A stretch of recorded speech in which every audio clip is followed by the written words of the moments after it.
check, check. Oh, what about now? What about now? Can you hear me now? Oh, Michael Jenkins, tell me you can hear me.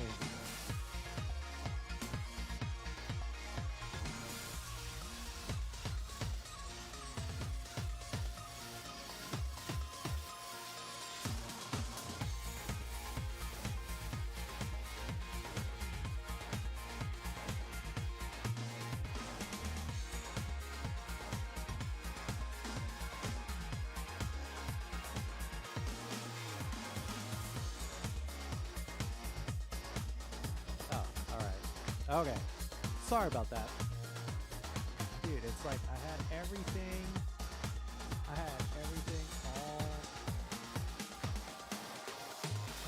all set up, and then everything broke. Like right before I went live.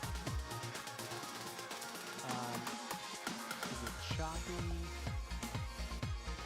Thanks for bearing with me. Sorry for sucking.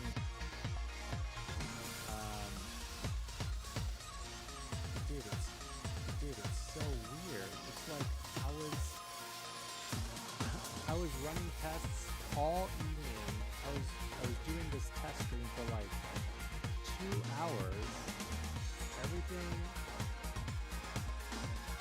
Everything is totally fine. I was streaming at a super, like a pretty high bit rate, to be honest.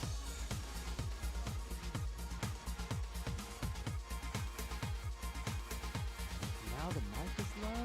Okay, alright. Oh, I know what happened.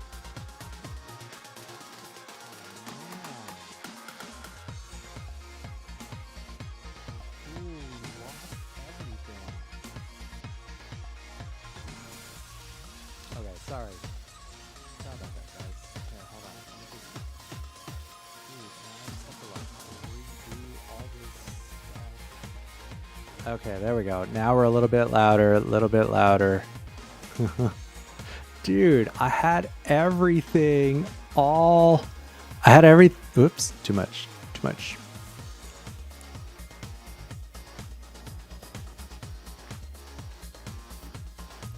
Dude, I had everything all totally set up. And then all of a sudden, right when I hit the button, then it was not working anymore. Okay, how's that? Is that a little bit better?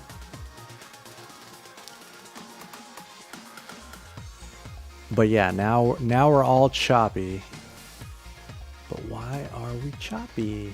Nothing changed. Oh my god, what happened?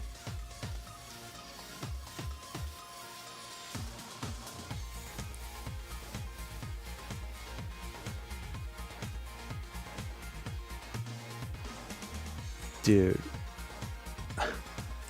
I swear, you guys.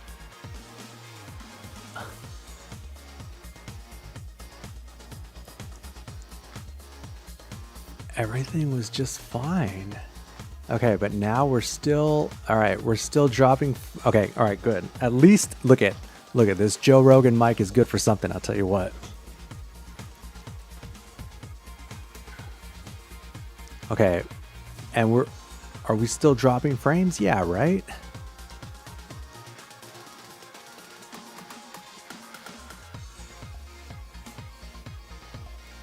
Dude, I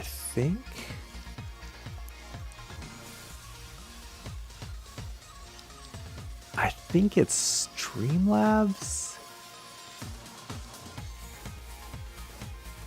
Ooh.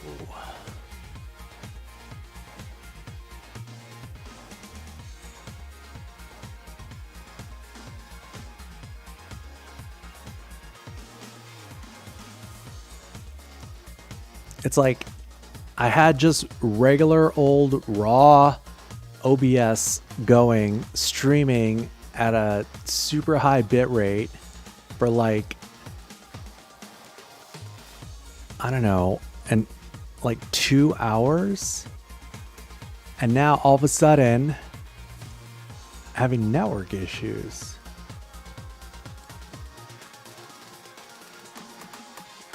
What up, AK8KB? Dude, okay, is it still... It is it still choppy? I feel like I'm dropping frames left and right. I didn't change anything. Okay, thank you, Dylan. Let's see. Oh my god. Dude, it's like the streamer, it's like streamer's curse, dude. It's like I spent all night like getting everything just all set up. Everything was good.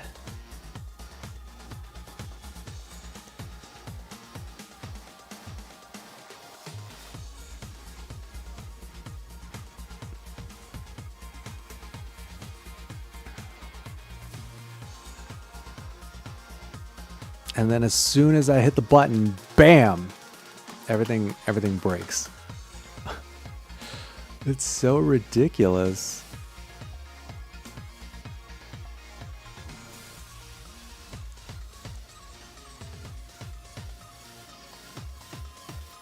Oh, wait. Okay. Hold on. What?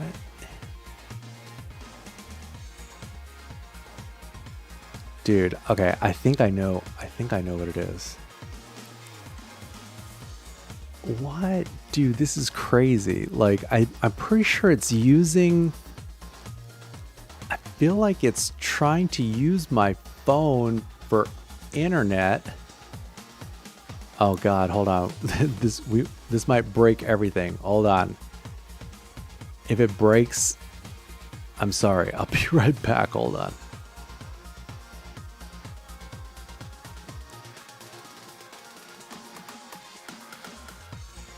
Okay. Okay. Did it work? Can you guys still hear me? Oh my god. Are you guys still there? Oh god.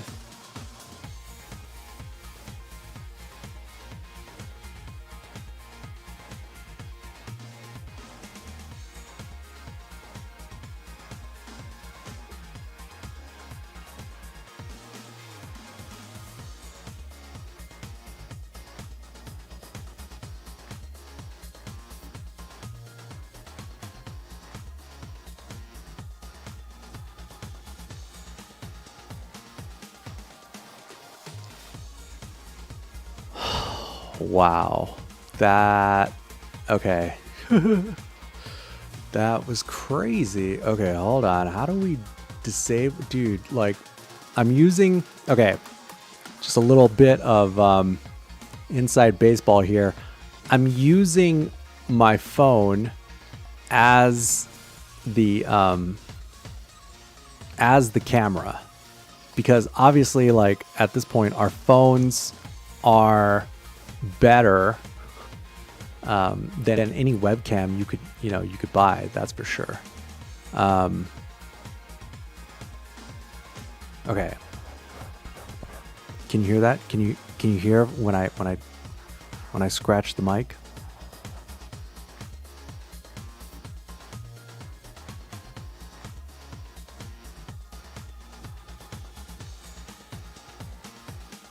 See, you guys, I swear it was... I swear I know what I'm doing. Oh my god, that was so scary. So anyways, I plugged in my phone, and then it... I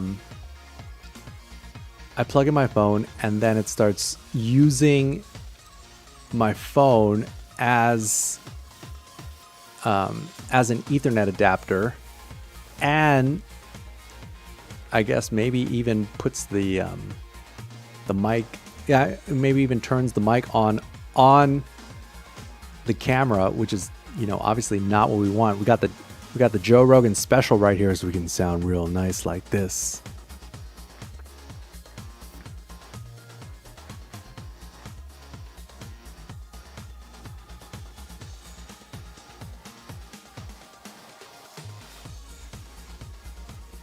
Yeah. All right. Okay. I think it's okay now. Oh my God.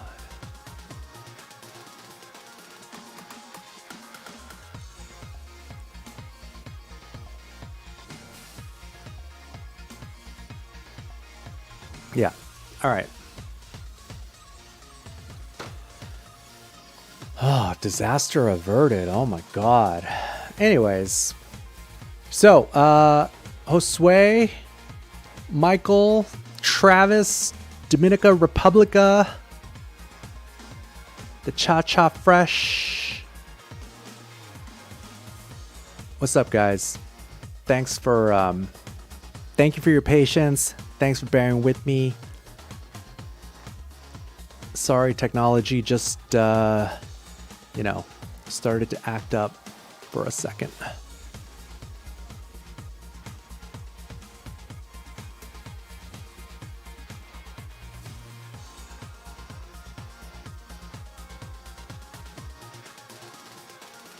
I'm still, still not totally sure. Yeah. Good evening, gamers. Thank you, Baiken. I appreciate that. I'm actually starting to think that I may have caused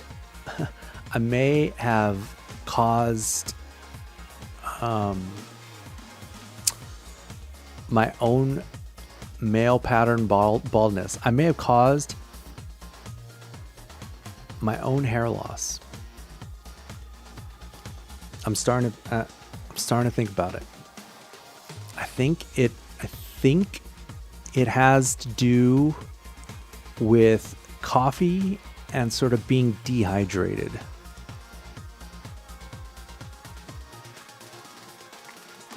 It's I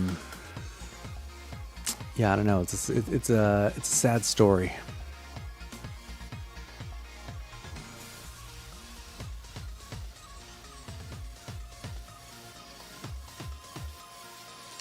Because somehow my dad still has hair, but my uncles don't, and my grandpa didn't, and oh no.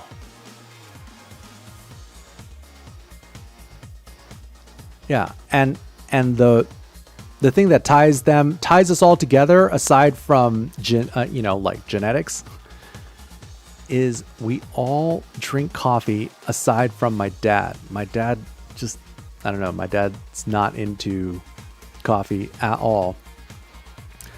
And I'm starting to think it's dehydrated us, causing the hair loss. But I don't know. This is, I haven't done any research. Just a thought. Okay, so what I wanted to do, is talk about I wanted to talk about how Street Fighter 6 is on the horizon. But I also wanted to see, what the game is like. We're testing everything, right? Like testing the new stream setup, we're testing the new cameras, we're testing the new mics.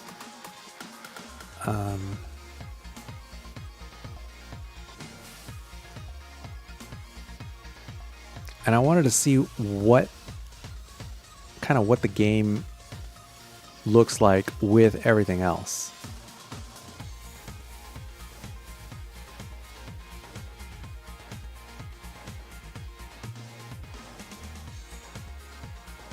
You too, Clayton? Are you a balding coffee drinker as well? It's rough out here.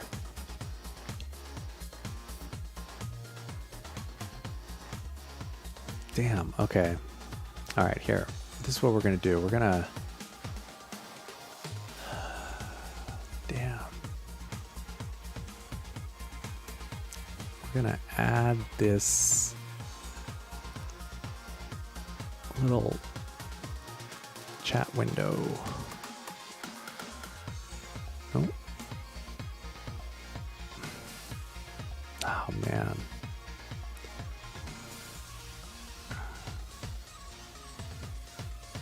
I want you guys to feel part of it. That's why.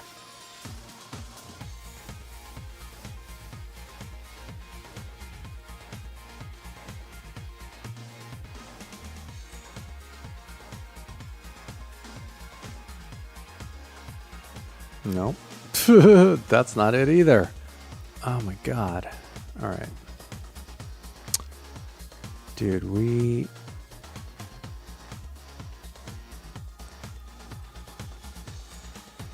oh man. Well, hey, you know what? It's good to screw these things up now because there's a lot of time to fix things. Street Fighter 6 comes out in basically exactly 3 months.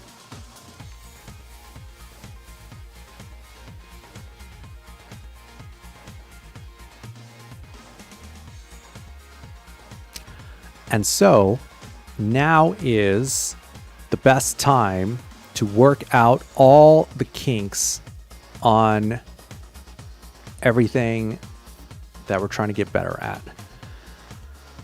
Trying to get better at doing content. Obviously, trying to get better at Street Fighter.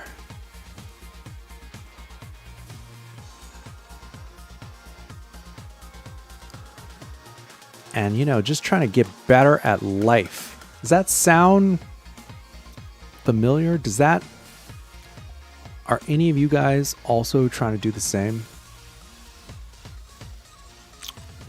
Let me know.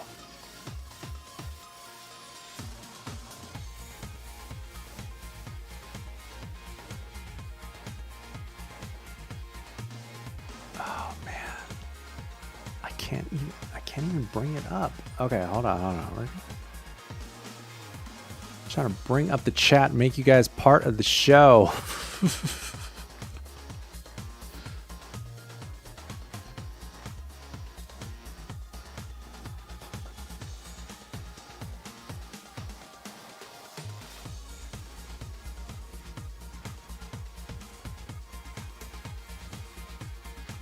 All right, now we got 2 windows. Now we're popping it out. All right, now we're getting somewhere. Jesus. Oh my God.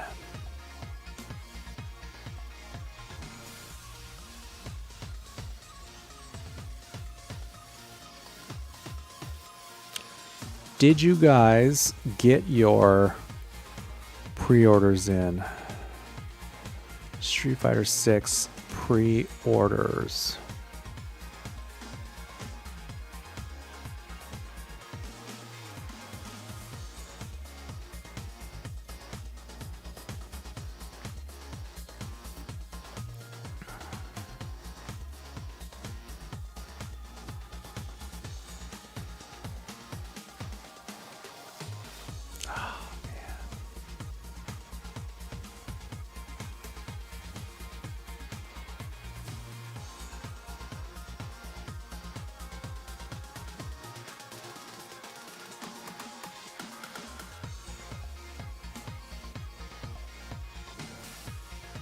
No. Too much. Too much.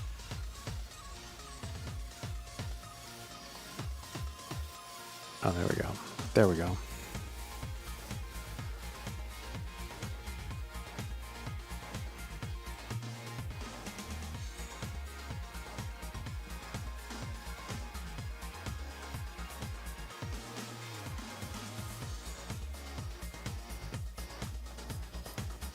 There we go.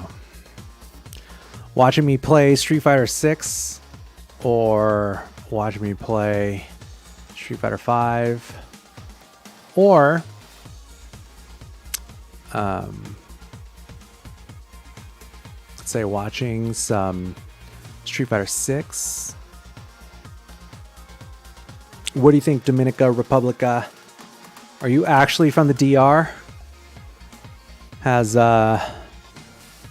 Has the national hero Mena made it back to the DR? Have you seen him around the island? Is that a thing? I just assume that everybody on the island of DR knows each other. I know that's not true.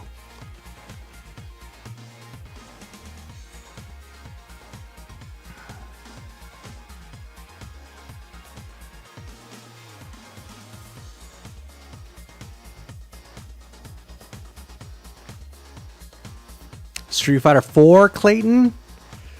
Well, I'll tell you what. It's not happening tonight. I don't have Street Fighter 4 installed on on this PC. Oh, all right. You're Australian. You threw me a curveball. All right. Fair enough. But yeah, so I don't have Street Fighter 4 installed, so it's not happening tonight. But we're at the 3-month mark, and in 90 days, Street Fighter 6 will be upon us. So that means that myself, as well as probably most of you,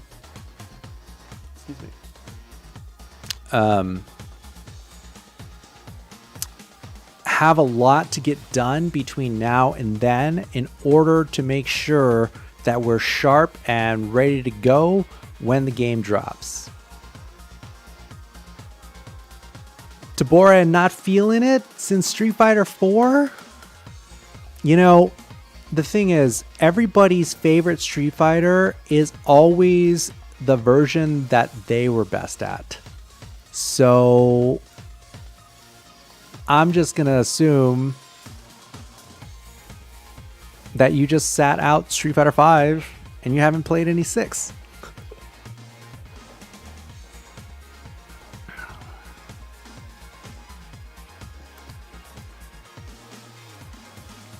Yeah, obviously Third Strike is always going to be the best game because that's the game that I was best at. But I will say this. I got a good feeling about Street Fighter 6. And it doesn't... Well, what those of us that have been around for a while have come to understand when it comes to fighting games is that there is only one constant in fighting games, and that is change. Thank you, Gmello, for subscribing. Appreciate it. I swear I had alerts also. Hold on. Maybe this will work. Maybe that works. All right. If somebody else subscribes, then maybe we'll see an alert. And hopefully it's not super loud.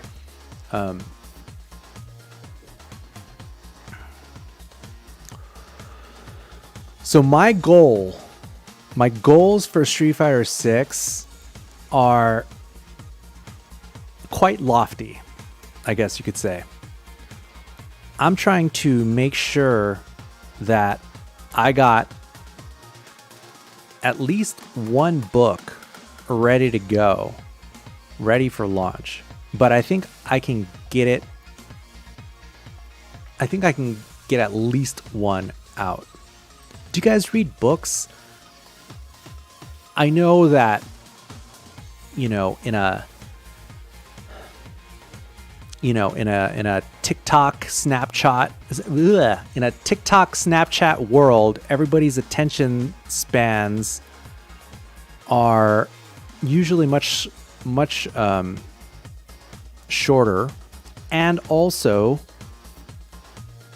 we're in a situation where so many people are addicted to their phones and are addicted to things like watching people live stream on YouTube and Twitch, that, you know, maybe a lot of people aren't even reading books anymore.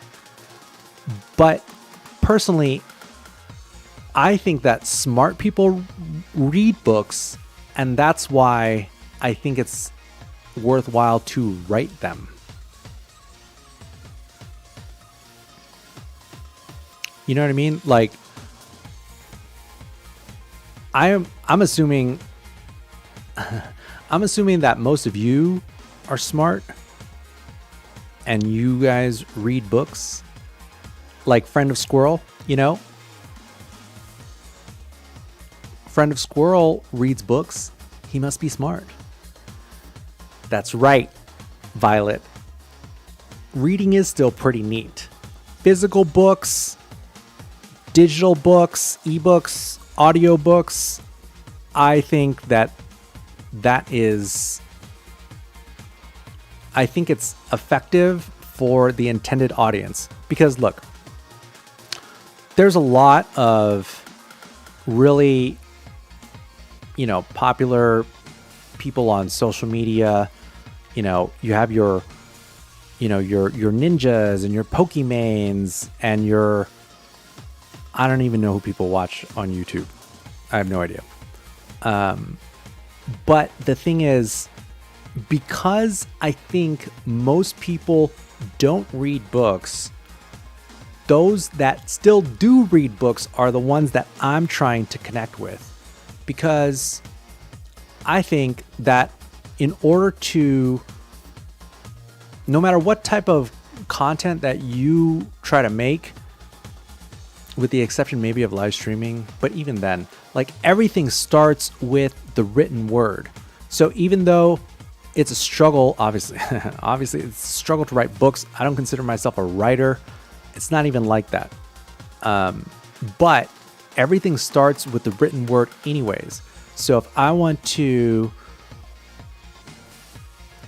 make videos to show people how to play, or make a video course, or record like audio training programs, it all starts with the written word, right?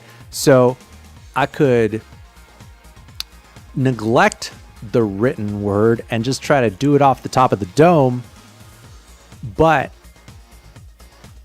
you know, it's just way better to just have everything written first.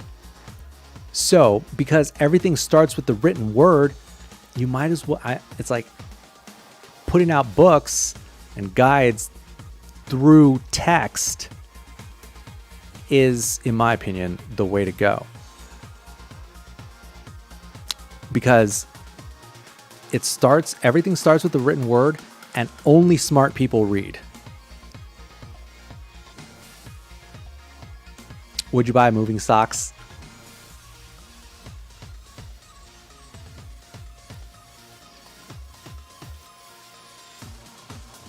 Zarathustra. I have no idea what that is. Thus spake Zarathustra is your favorite book. Okay, well,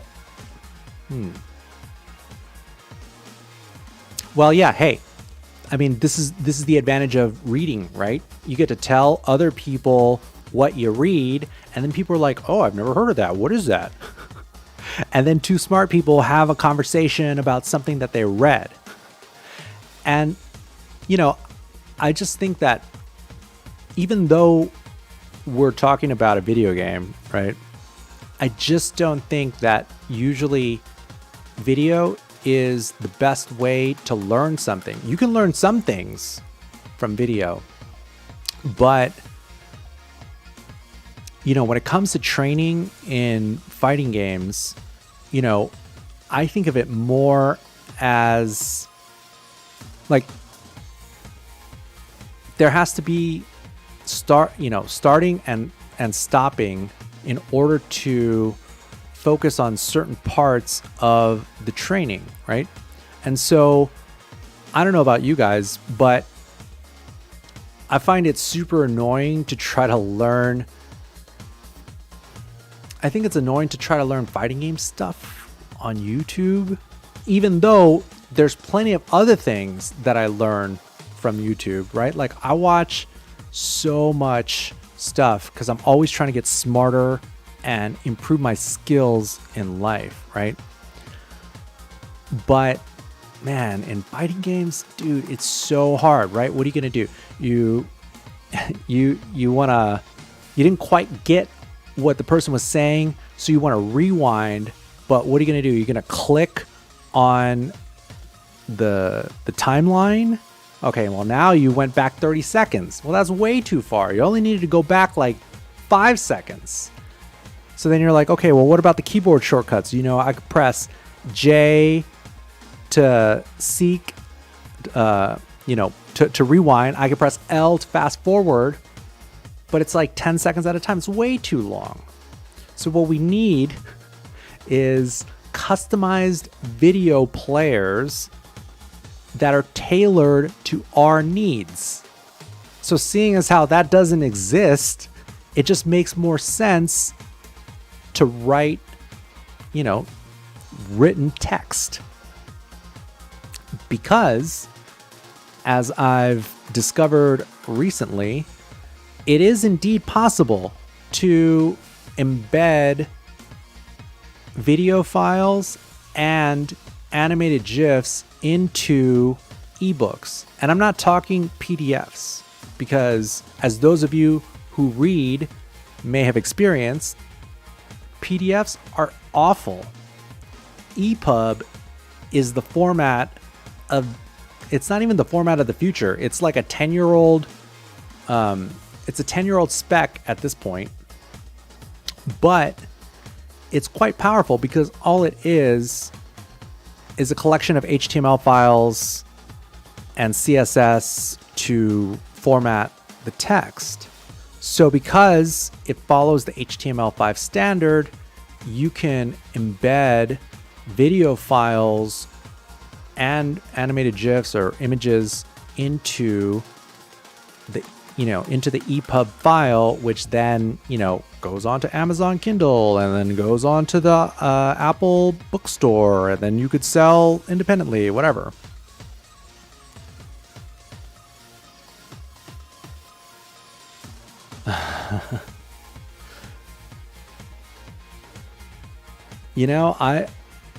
It's 2023, you guys. Anything is possible. They're trying to run, the next phase of the PSYOP continues. We went years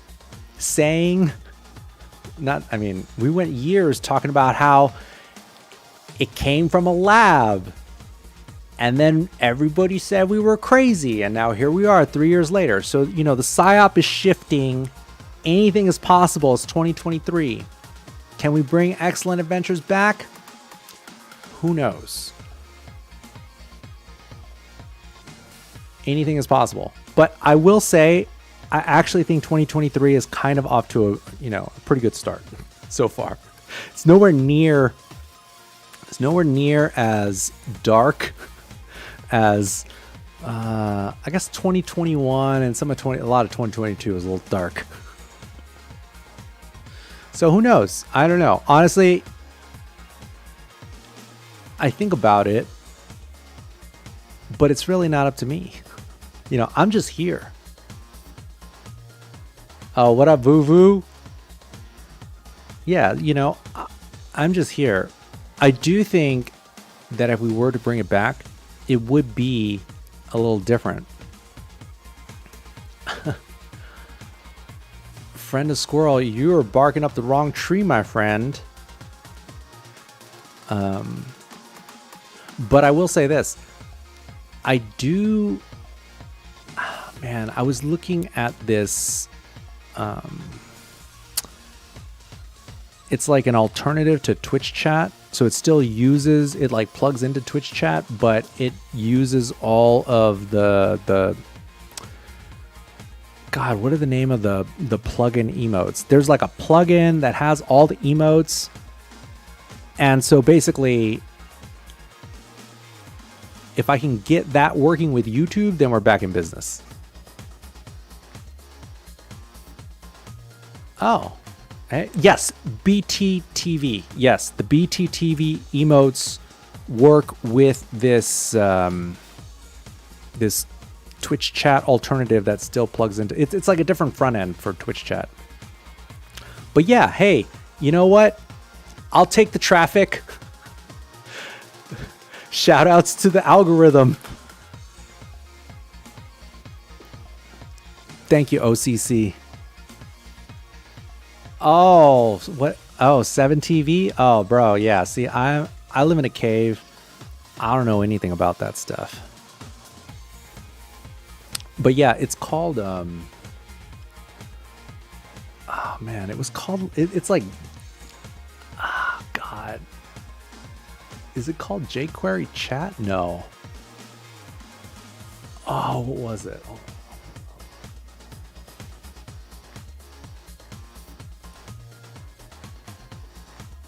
Oh, here it is. Here it is. I found it. Oh, okay. It's called JChat, but I think it only works with Twitch. So we got to find one that works with YouTube.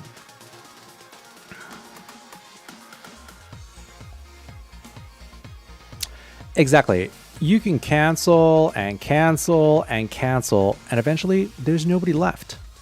So have fun with that. It's going to be a sad, lonely existence.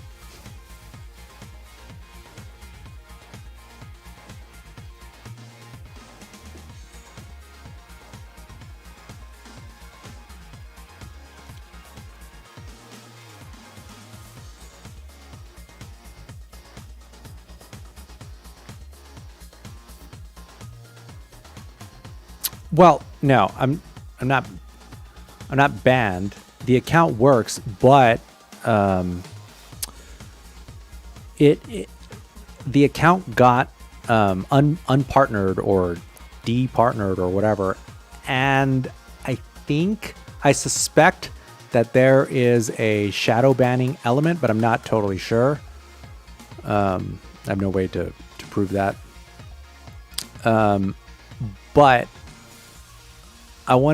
But today I wanted to just stream on YouTube because I've been experimenting a lot with trying to optimize the the stream settings, for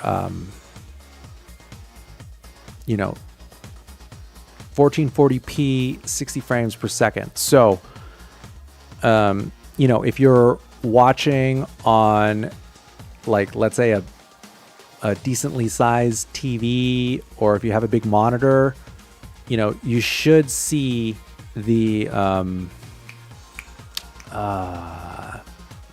like the 1440 option. So the way that we're doing it here on YouTube is only possible on YouTube. It can't be done on Twitch because of the codec that's used. Well, here's the thing, Vuvu. Even look, I knew the original Twitch people since the Justin TV days. I was partnered. I had to have been like one of the, not like single digit partner, but dude, I was partnered from like the very beginning because I was there from the very beginning. Which means there is no way that I'm putting any sort of effort into trying to work my way back up on Twitch. Fuck that. I mean,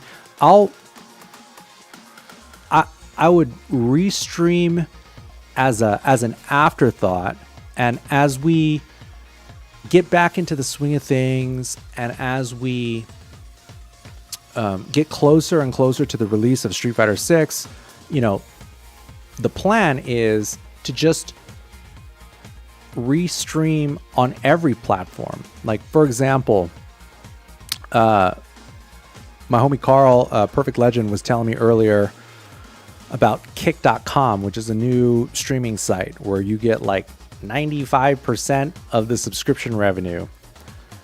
And I'm just like, okay, cool. You know, 95% of nothing is still zero.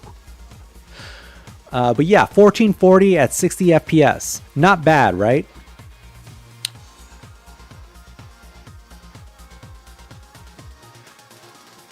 So basically this, I'm sure at some point it's going to change at Twitch, because basically, like, and I don't know if this is like too much inside baseball, but there's a new video codec called AV1 that's basically going to be the one video codec to unite them all, because everybody is going to use it. Like Google, Microsoft, Netflix, Apple, Amazon, everybody's on board with AV1. But the problem is it's still really early in the game, and the hardware just isn't there yet. And because the hardware isn't there yet, you know, obviously the support on the major platforms isn't there yet either. But it is starting to appear on YouTube. So if you watch a really big YouTube channel that has a really popular video, if you right click on the player and then go to stats for nerds, you'll see that it says something to the effect of, it'll say stats for nerds, and then it'll say that it's using the AV1 codec. And, you know, it looks, it's more efficient. So that means it takes, it looks the same at like half the file size. The problem is that it takes like 10 times the amount of time to encode the file. So it's not there yet. But in the meantime, what we have is what we're using now, which is HEVC, high efficiency video codec, aka H.265, which allows us to be streaming at 1440 at 60 frames at a bit rate of like 20,000 kilobits, which for context is like 3 times what the max is on Twitch. And for extra credit, I can record at the same time, and I just remembered to hit the record button. I can record at the same time, and it doesn't take, it doesn't take like extra resources to do so, because it's basically just recording what it's streaming, what it's sending out. Whereas, you know, before, if you're not doing it this way, to stream and record is super taxing on your computer. So either you need a second PC to stream, or you just need to, you know, have super high-end hardware. And, you know, my setup here, you know, it's pretty good. But doing it this way, now that I've done it, and now that I've, you know, figured out why it was all choppy, you know, and it's only gonna get better and better. Now that I figured this part out, there's no going back. So, you know, my plan is, as we get closer and closer to Street Fighter 6, going to be streaming more and more to get back into the swing of things, and add platforms, including Twitch, but basically be restreaming on every platform simultaneously. So that not because I think that I'm going to amass some sort of like ginormous audience, but a little bit here, a little bit there, a little bit here, a little bit there, consistently over time, should lead to, results. And yeah, I mean, Dominica, there is nothing wrong with starting from the bottom, building back stronger, and being independent. True fans will follow and support you. I appreciate that. And I think that's kind of where we're at. Because anybody like you guys who's still sticking around, still with me, obviously is ride or die. And I appreciate that. So thank you for sticking around.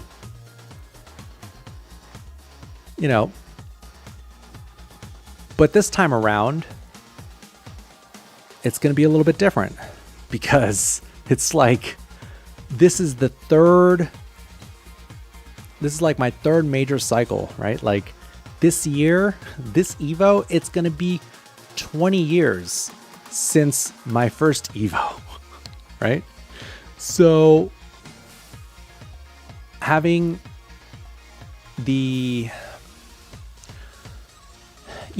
having gone through this cycle, like the new Street Fighter game cycle, this will be the third time. I know what works. I know what worked and what didn't work last time and the time before. So I'm determined not to screw up in the same way.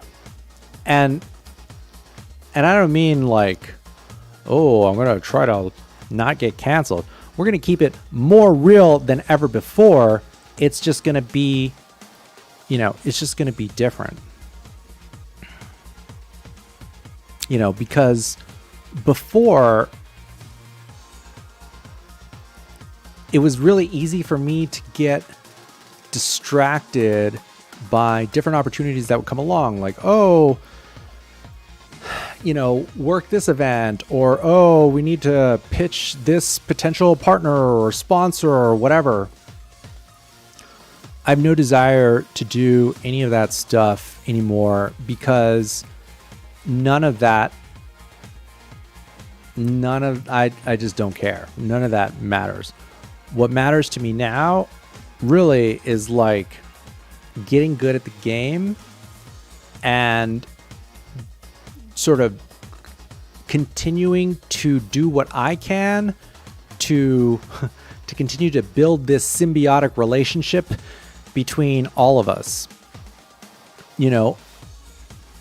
Ultimately, I think, I don't know if, I think I'll be able to be pretty good, but I also know that I'm really good. I think I'm good at training people.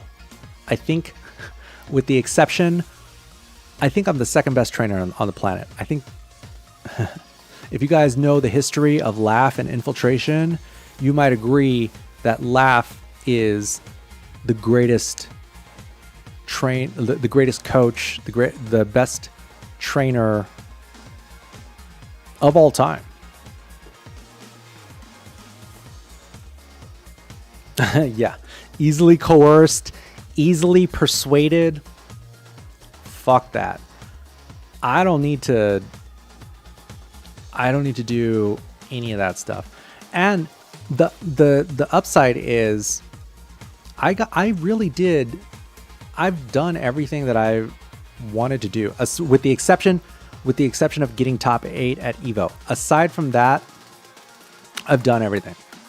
So I don't need to put myself into disadvantageous situations for the wrong reasons anymore.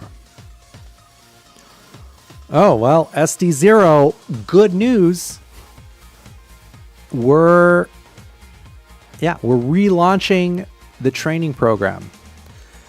And right now, in these next 90 days, I think is the best time to be getting back into shape. Because here's the thing, you guys.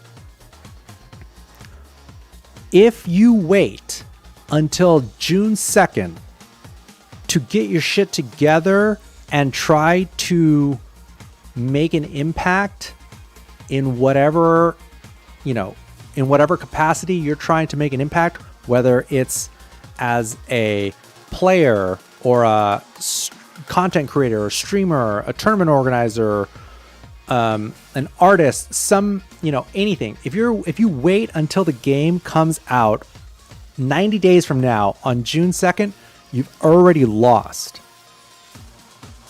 Because we have this time, these 90 days, to make the changes to enact the changes that need to happen in order for us to be where we want to be.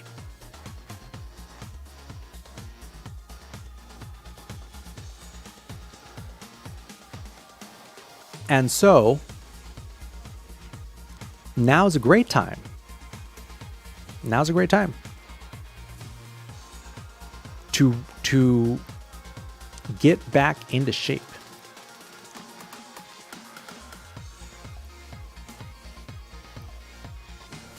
Thank you, Dominica. Everybody else was trying to play matches. Oh, I'm going to go into the battle hub and try to hunt down whichever streamer I can find and show him who's boss. Fuck that. Look it. We'll have somewhere between 5 to 7 years to play Street Fighter 6. So with the limited time that I had with the beta, why would I spend it trying to play other people? I need to learn the game so I can put out a book so I can reach more of you guys so that we can train and get good, together. Like, that sounds to me, that's the move.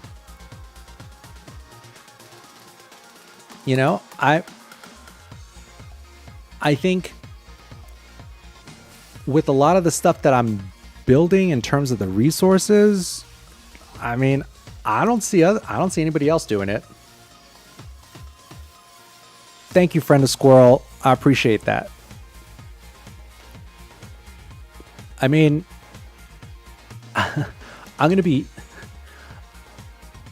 getting old, right? I don't know how long I'm gonna be around, right? Thank you. Yes, thank you. I don't know how much longer I'm gonna be around. So I want to make sure that I get everything out of my head into tangible form. And now that there's $2 million on the line, $1 million for the winner of Capcom Cup. What is everybody's excuse? All these years that we've been playing, for the fun of it, like definitely not for millions of dollars.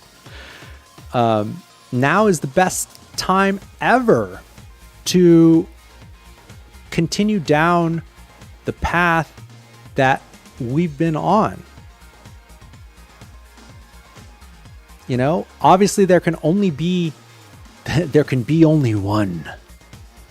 But whether or not that one is me or you or whoever it is, it doesn't matter, because rising tide raises all ships. And you might think like SD0, for example, who's just like SD0, who's just doing fierce heavies and wake ups. He might think like, oh well, I have no chance at winning that $1 million, therefore I shouldn't even try. But the reality is that for a lot of people out there, especially young people, like kids and, people in high school, for a lot of people, maybe this Capcom Cup isn't it for you. maybe you don't have a shot. However, this is just the first one. I mean, I'm not holding my breath. I'm not saying that it's going to be, $2 million every year from here on out, and it's only going to get bigger and bigger. That's not what I'm saying. Very strong possibility that won't happen. However, maybe this year it's 2 million, and then next year it's like 1 million. And then the year after that, it's like 500,000. But the year after that, something happens. The economy turns around, miracles happen. And all of a sudden, it's back with a vengeance. And now Capcom Cup 13 has like $5 million on the line. So just because you don't have a chance this year doesn't mean that it's not worth pursuing. Because think of it, the Olympics actually, I think is a pretty decent parallel, right? You have to train. A lot of people don't make it onto the Olympics team, onto that, the A team the first time around. And, if you have a good coach with you at your side, you're kind of mentally prepared for that. But that's okay, because when you have the right mindset and, let's say time is on your side, it's okay that you don't make these Olympics, because it's coming around again in 4 years. And then after that, another 4 years, right? So this could end up being a huge catalyst for the entire genre, because remember, it's not just Capcom that threw down the gauntlet. Capcom is just the first ones to throw down the gauntlet, right? Mr. Capcom comes out on stage, Capcom Cup, wearing that sick ass jacket. He's like, yeah, $2 million. Here you go. But remember, there's Bandai Namco, NetherRealm, Riot with Project L, and SNK. And I'm sure you guys, maybe some of you aren't aware, but you guys know that the Prince of Saudi Arabia is in his efforts to modernize Saudi Arabia, the Kingdom of Saudi Arabia as a whole, purchased the majority share of SNK. I don't know if they bought like 90% of it or all of it or whatever, but they're calling the shots over there. And I'll tell you what, it's not out of the realm of possibility that all these huge corporate entities with marketing dollars to spend, it's not out of the realm of possibility that it just becomes a dick swinging contest to see who can throw the most amount of prize money at their game's championship, right? I mean, imagine that you were a Saudi Arabian prince and, you liked fighting games enough to buy SNK, right? Now King of Fighters 16 is on the horizon. What do? Oh, Capcom put in $2 million for Capcom Cup? Make it 10.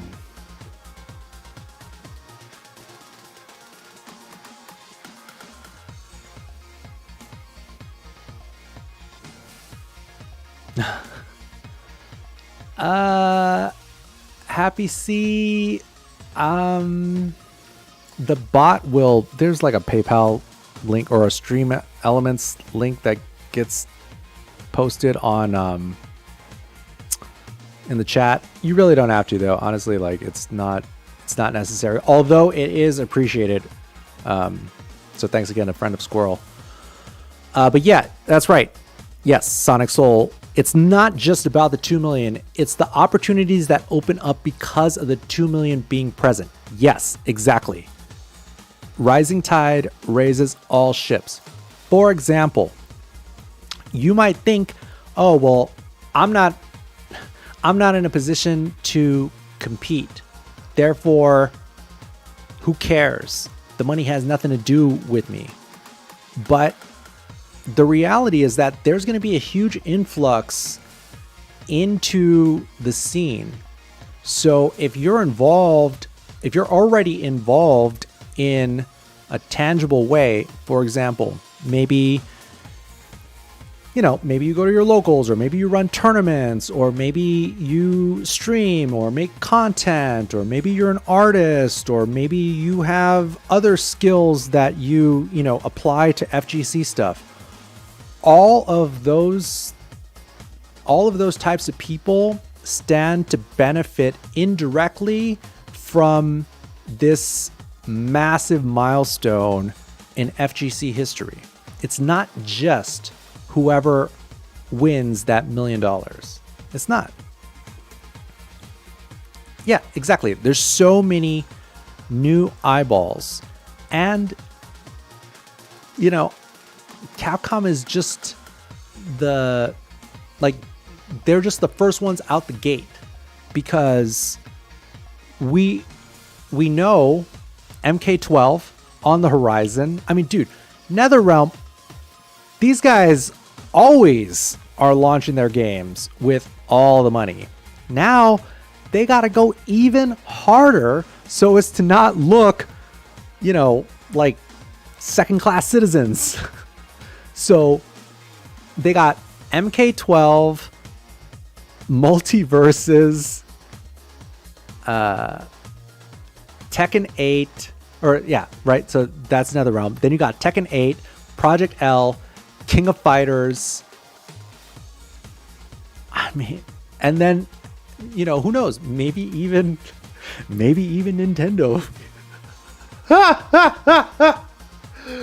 Oh my God. I feel like it might finally almost kind of be our turn. Almost, maybe.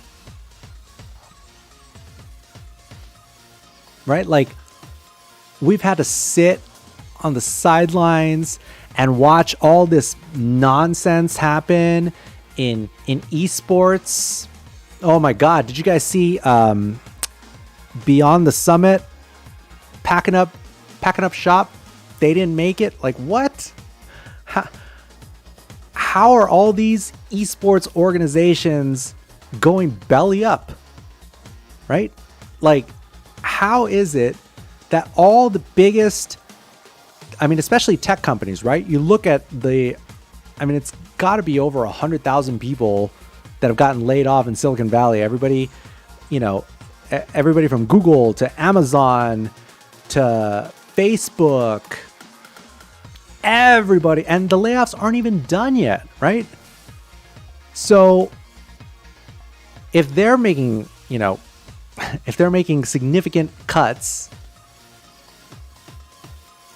how is it, or I guess why would esports be any different? Which it sucks, and I feel for them, because I have one friend who got laid off in esports, and I feel bad for her. But it's like, where was the business model? How did you guys fuck this up? It's like, if there was all this money in, in the sponsorships and the ecosystem and the, I guess like the streaming and content, where did it all go? Meanwhile, we in poverty FGC land have just been having to work harder for less for longer. But I'll tell you what, we're still here. I'm still here. Exactly, the VC mindset. It's like, dude, it boggles my mind, because even though I mean, I certainly do not have it all figured out, but even I could figure out all the different ways to monetize. I may not be the best. I may not be good at working at building a company and working with people, but I sure as hell have tried everything in terms of making money in competitive gaming. So if I could do it, and on a shoestring budget of nothing, without millions in VC funding and without, official publisher support, if I could figure it out, what was wrong? Like, why couldn't everybody figure it out?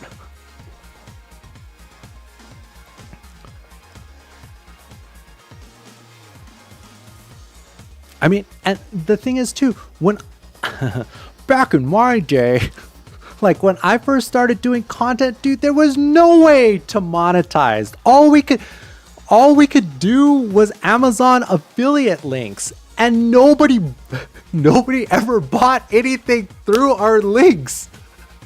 Like, dude, this was 20 years ago.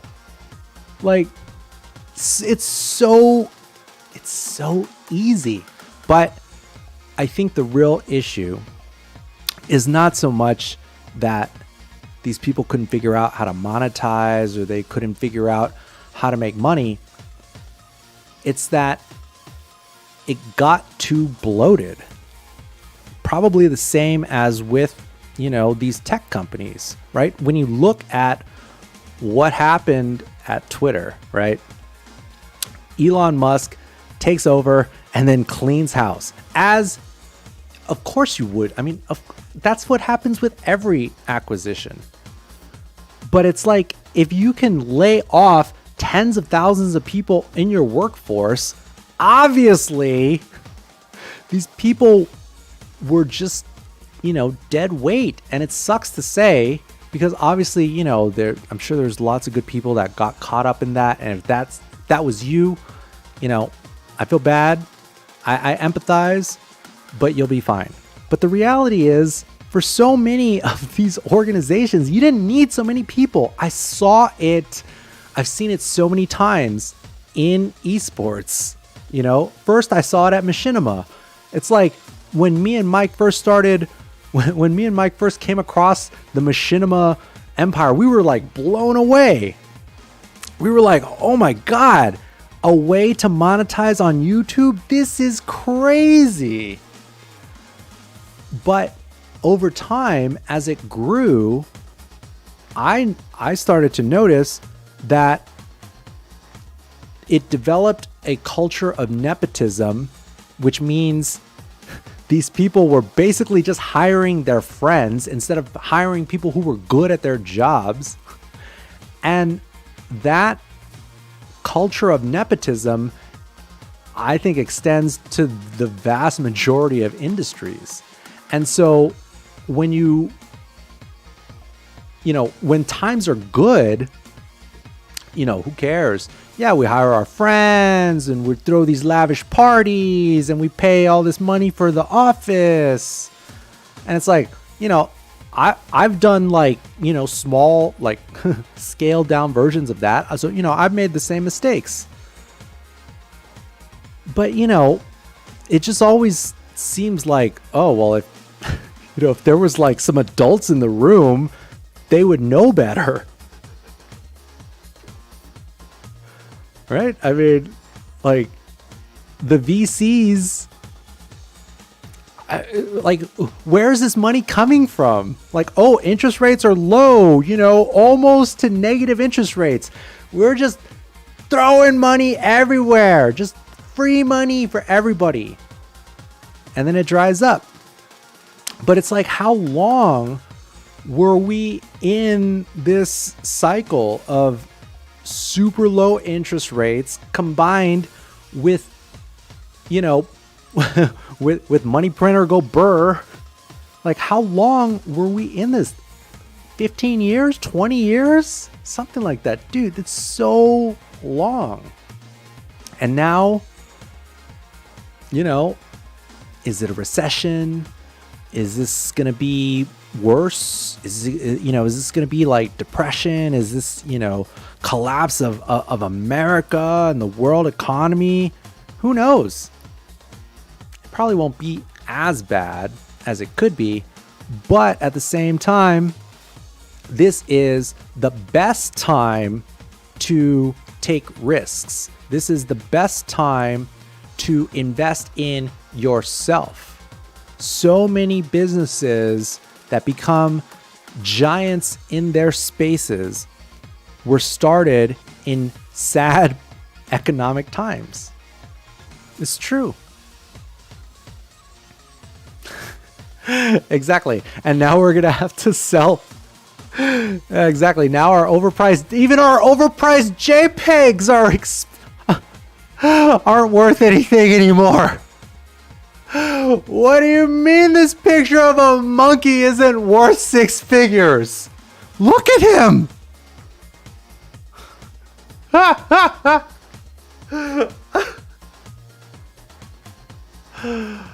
Oh my God. Who would have thought? I can't even believe this picture of a cartoon monkey isn't gonna be my retirement. Like, what? You guys sold me a bill of goods. How could this happen?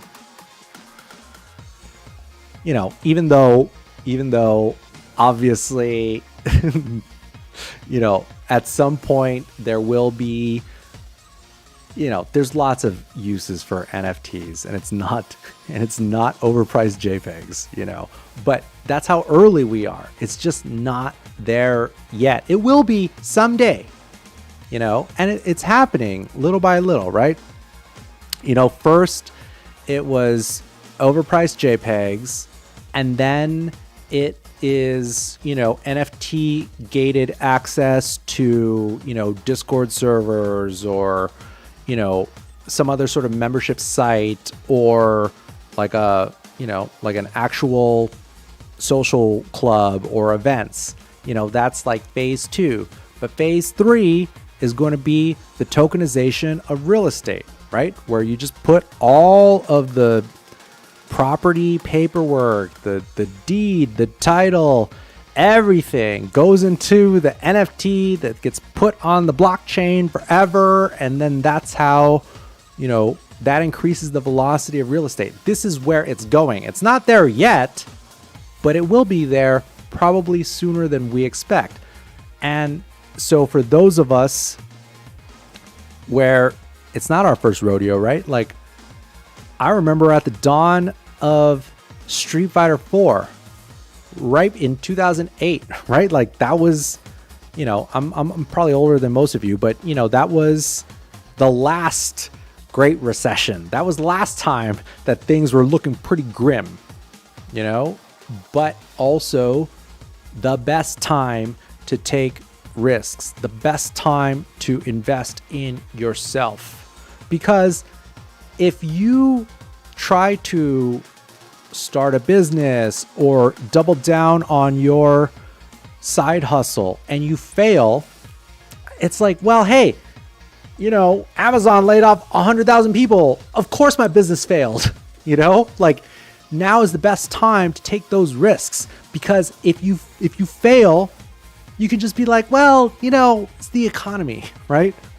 But when things are really good and then you still fail, well, that one feels bad.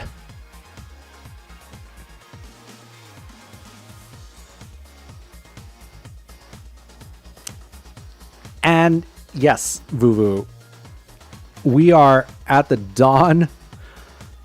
I mean, AI is changing everything. It's already changed everything. Can you believe that it's only been like 3 months since the release of ChatGPT? Right? Like, wasn't that, I think it was like November 20th or 25th or something like that.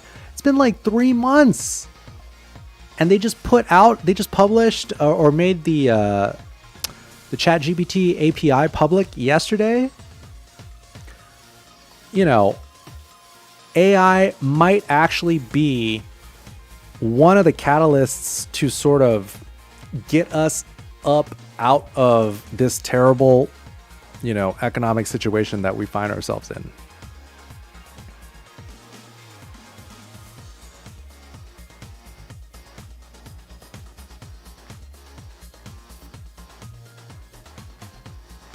Oh, dude. Okay. So tell us, Vuvu, what have you done in AI, and what are your thoughts on ChatGPT,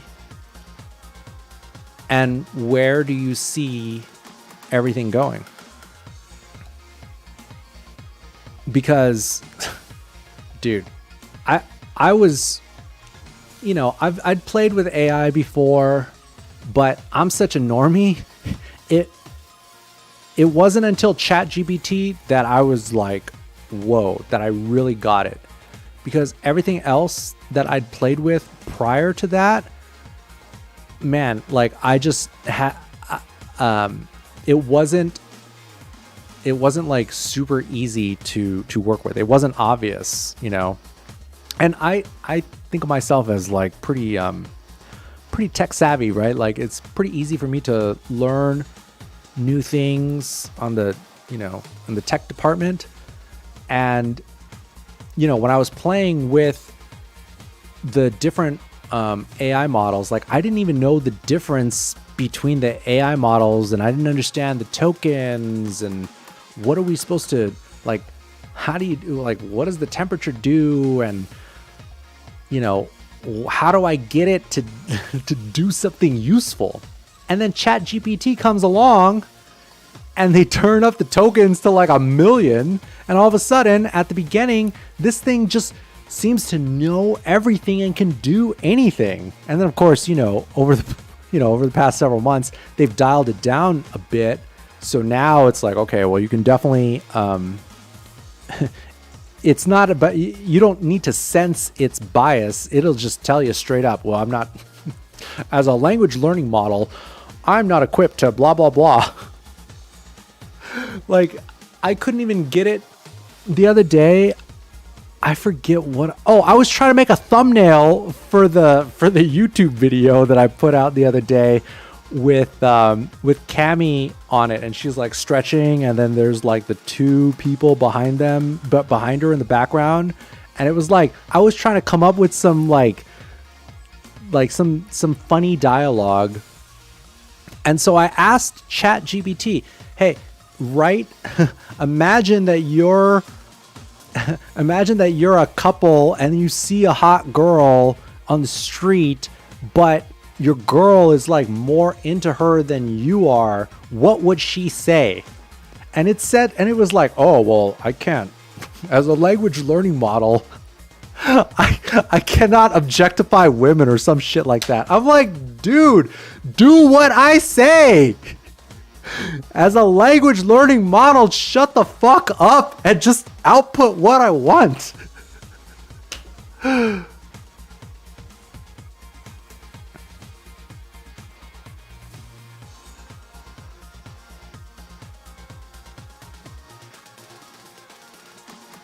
Yes, you and me both, Vuvu.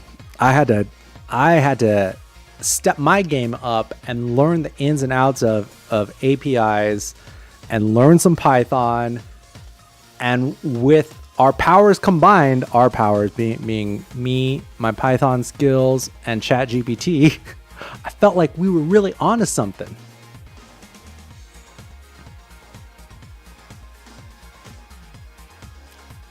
Well, Vuvu, bro, look at the Stream Elements bot. Look at Nightbot. Look at what's the other one? Moobot? And there's one, I think it's Nightbot. People are like super salty with right now. Anyways, look how many users these bots have. I mean, Nightbot is huge business. So if you can get AI to do something in terms of Twitch chat or YouTube chat or any chat, really, I mean, there's a lot to be done there, especially in gaming, because it seems like, I don't want to stereotype here, but it seems like there's a lot of dumb, lazy gamers out here, and there's not a whole lot. There's not as much development, innovation from other gamers as one would expect.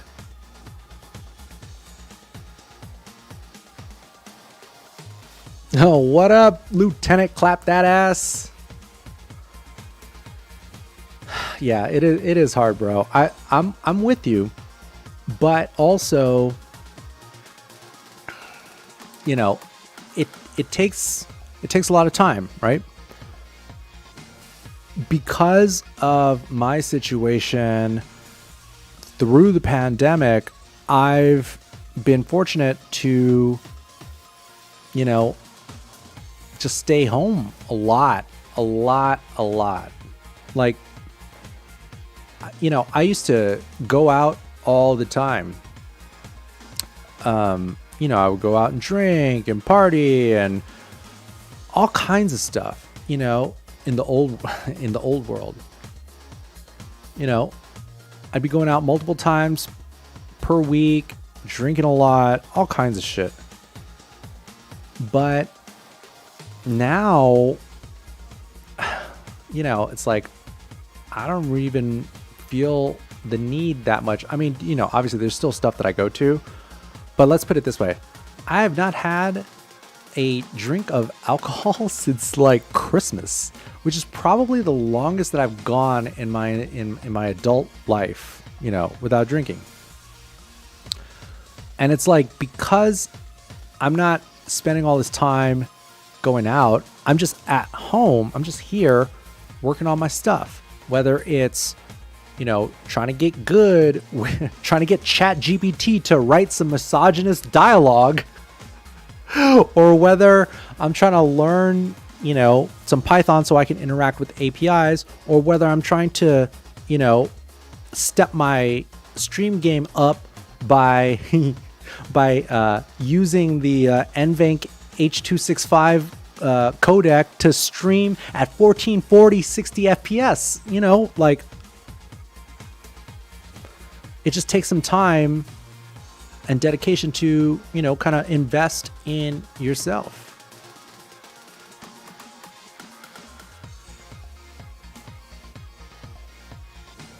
Yeah, so then if you're modding, so if you're modding for a few streams on Twitch, right, then you already know what that process is. Therefore, you know what you need, what would be helpful to you, the mod, as a bot, right? But then the next layer would be, what can the bot do, or maybe it's not a bot, or what can the AI do for some of these streamers? For example, one thing, as something of a streamer myself, I know that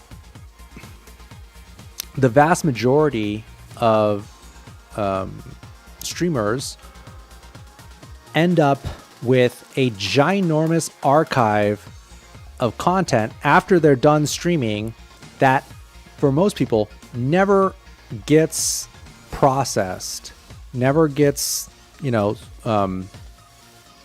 never gets reviewed and then chopped and archived, repurposed, re-released, right?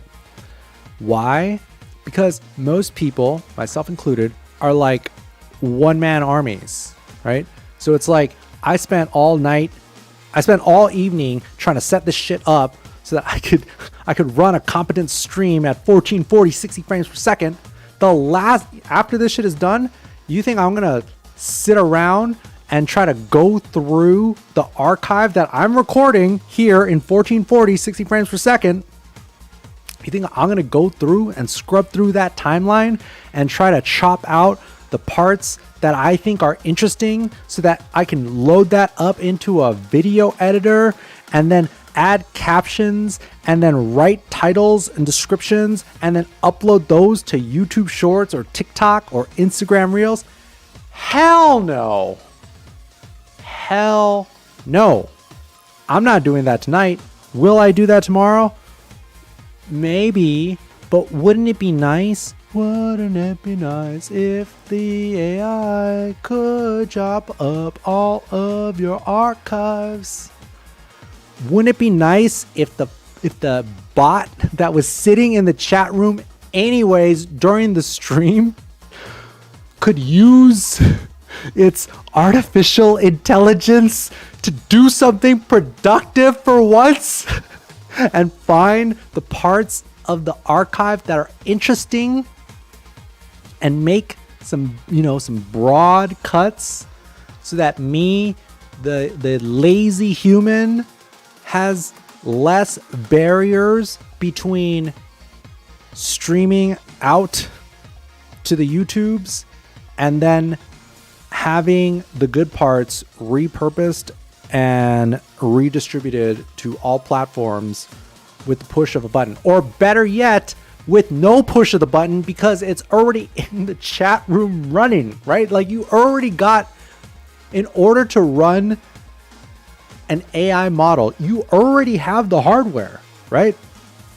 You already have a repurposed crypto miner that's already on, whether it's learning new, whether it's expanding its language learnings or whether it's just moderating a Twitch chat. It's already on. It might as well just be smarter and learn to process these archives. I would pay, that's what I would pay ChatGPT $20 a month for. Oh yeah, okay, yeah, hit me.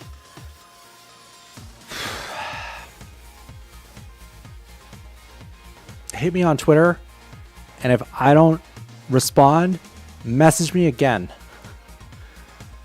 @reply me and DM me. Yes, great question, Dave. When are we talking about Ryu? That's what I was gonna do. I forgot. Hold on. Oh man, I have this whole. I have this whole thing.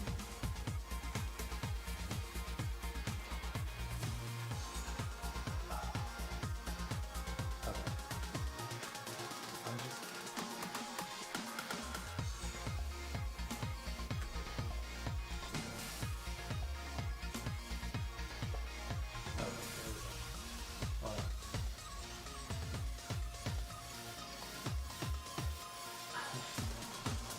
Okay, so we can talk about Ryu specifically if you want.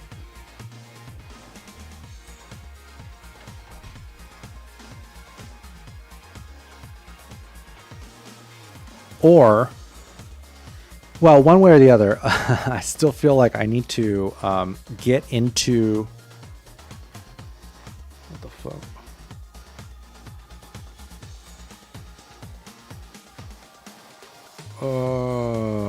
Whoops. Hold on.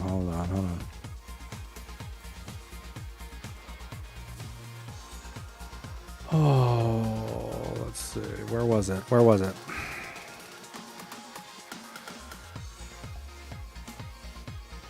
Okay. This is actually what I was wanting to talk about in this stream. Thank you for the reminder, Dave. Okay. Damn. I needed like 10 more minutes and I could have gotten this over here.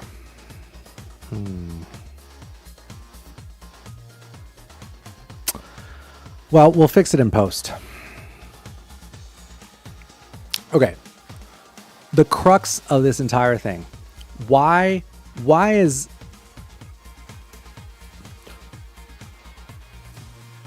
because we have 90 days to go, 3 months until the release of Street Fighter 6, I've prepared a list of things or considerations that basically every future Street Fighter 6 player that's already, sort of in fighting games, right? Like, if this is Street Fighter 6 is your first fighting game, this doesn't apply to you.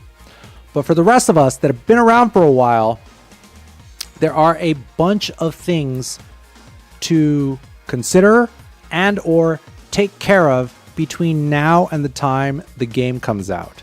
If you fail to do whatever it is from this list that applies to you, you will regret it. I don't know what else. I don't know what that means for you individually, but I know that there will be consequences if you do not handle whatever it is that's on this list that applies to you. And I know that at least one of these things will apply to you because there's a lot of it that applies to me. And I know if I don't handle these things in these 90 days, there will be serious consequences and possibly lifelong regret. So please heed this warning and please take these things into consideration, because even though 90 days might seem like a really long time and you have plenty of time to handle this shit, it also might not be.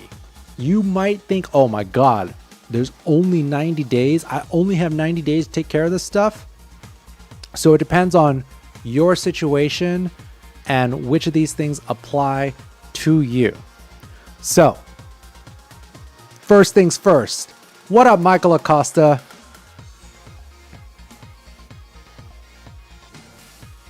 Wait, Mikey Joel? Yeah, dude, what up, Mikey Joel? Thanks for showing up. Okay, so not all of these things are going to apply to everybody, but I'm like 99% positive at least one of these things applies to you personally. So the first thing to consider and get sorted out is your setup. Now, what does that mean? Your setup. That means the hardware that you intend to play Street Fighter 6 on. Is it going to be PS5? Is it going to be Xbox? Is it going to be PC? If I was not already a member of the PC Master Race, I would be wondering if I should bite the bullet and try to get a PS5, or if I should switch to PC, or the sort of wild card option, I guess, is Xbox. If I was not already committed, if I was not already married to the tech game, I would be a little unsure of which direction to go. I would be a little apprehensive about going the PC route because I might think, oh, well, PC gaming is really expensive and I don't know anything about it. Therefore, I'm just going to play on PS5. So this is why I'm saying there's 90 days. Oh, yes. DevOps and cybersecurity. Yes. Yes. I remember you, bro. Yes. So, if you're not sure which direction to go, this is why I'm saying you got 90 days to figure it out. The next part of your setup to consider is internet. I know it's none of you guys that are playing on Wi-Fi, that are Wi-Fi warriors up in this house. but they're out there. Maybe you're like me, or not me currently, but me before, where you have Fisher Price internet and you can't get good download speeds, or the connection is bad, or you're stuck on Wi-Fi. You have 90 days to figure it out. You got 90 days to get that power line to Ethernet adapter. 90 days to call up Comcast and be like, just give me that 1 gig. Give me that 1 gigabit, baby. Straight just into my veins. You have enough time to figure it out. Maybe you already are part of the PC master race, but you might think that it's time for a GPU upgrade. Maybe you're not sure. NVIDIA or AMD, or maybe Intel makes GPUs now? What's going on? You got 90 days to figure it out. And Street Fighter 6 runs just fine on an AMD RX 580. It runs just fine. Maybe you have been seeing all the talk about high hertz monitors. Oh. Yeah, bro, I'll tell you, I would not want to be in New York, but I am super jelly that you guys' internet is so godlike. Thank you, Mikey Joel, for the super chat. I appreciate that. Now that if you're getting that 2 gig fiber, also remember what we were talking about a long time ago, Street Fighter 6 running on Linux. I can tell you for sure that Street Fighter 5 ran on, what was I using? Nobara? I was using Nobara Linux, and it ran just fine in Linux. So imagine that.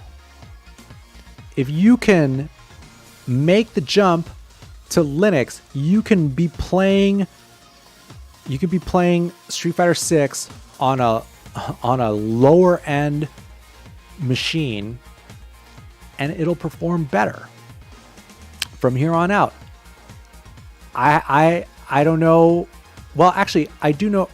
I haven't done it myself, but the Steam Deck is basically putting everything on Linux, and it's not like the performance is worse. It's actually better because you don't have all this fucking spyware and telemetry and fucking Lord Bill Gates, crawling through the tubes to see what's on your computer. You don't have any of that when you're dealing with Linux. You don't. So that's also something to consider. Maybe yes, that's right, Adam Smasher. You got a 3070? Hey, I almost hit this thing. I'm running a 3070 too. It's more than sufficient, as you guys can see, to run 1440p at 60 FPS. The only reason we're not streaming in full 4K 60 frames is because this monitor doesn't go up to 4K. That's it. So maybe it's time, if you've already upgraded the GPU, maybe it's time to upgrade the monitor. 144 hertz was, as far as I'm concerned, 144 hertz PC is the standard. Why is it the standard? Because even at Capcom Cup, they played on PC at 144 hertz. It makes a difference because Mr. Capcom himself said it's not just going to be offline premieres. There's also going to be online premieres. That means that you can pull an NYC Furby and have your home setup be far superior than any other setup that you could possibly play on at a tournament, which means that it might be advantageous for some people to just stay home and optimize their setup. Maybe that's you. I'm on this monitor, I have this is an Asus ROG something or other. This is like 140 hertz or 144. It's good. I've had it for a long time. Totally sufficient. This one, on the other hand, I got the Acer 390 hertz overclocked, plugged into the 3070. It's running at 390 overclocked. You know, it matters. And the final component of your setup is your controller. Maybe you've been considering switching. Maybe you're tired of playing on stick and you want to see what all the fuss is about hitbox. Or maybe you're tired of playing on this janky ass pad and you want to see what's up with playing on stick like a real man. Whatever it is, maybe your controller is due for an upgrade. Or maybe there's something new that you want to try. For example, oh, I lost it. Oh, there it is.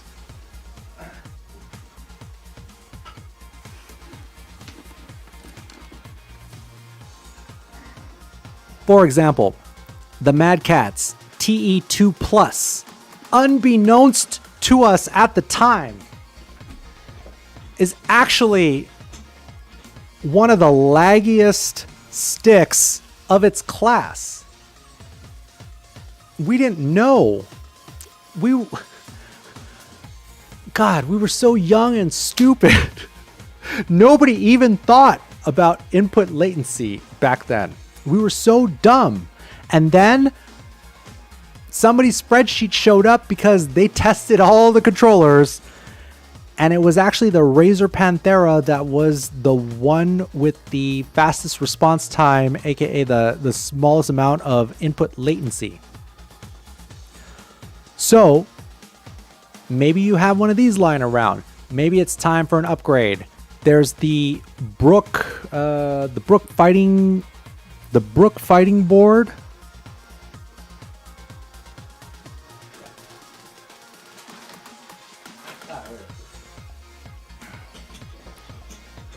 You get one of these, except the one that works with everything is like $100.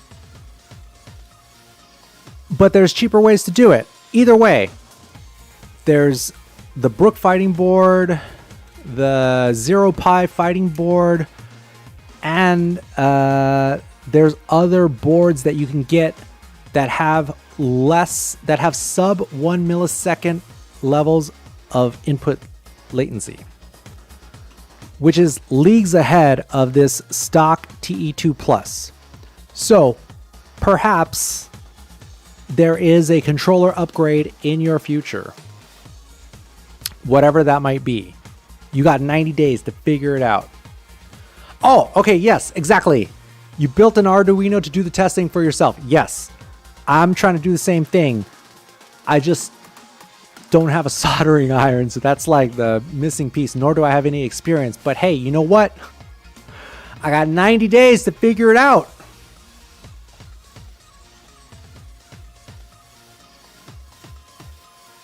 So that is the considerations for your setup. Maybe one or more of those apply to you, and if so, you got 3 months. So, moving on. The next area of consideration that I would like you guys to think about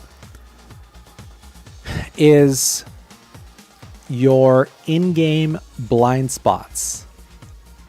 Now, what is an in-game blind spot? I would say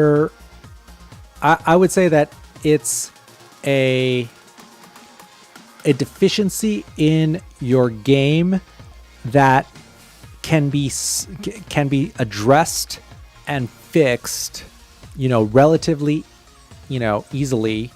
It might take some time, but like I said, you have 90 days.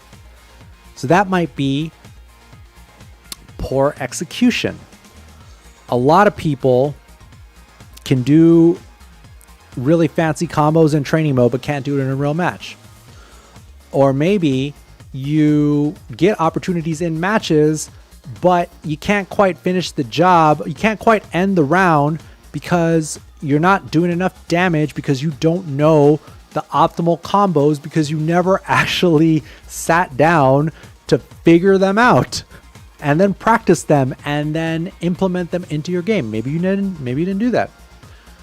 But I'm urging you to take the initiative between now and the time the game comes out to work on those things, so that when you get your hands on the game, you are already at a higher starting point, because you sort of patched these holes, these existing holes in your game.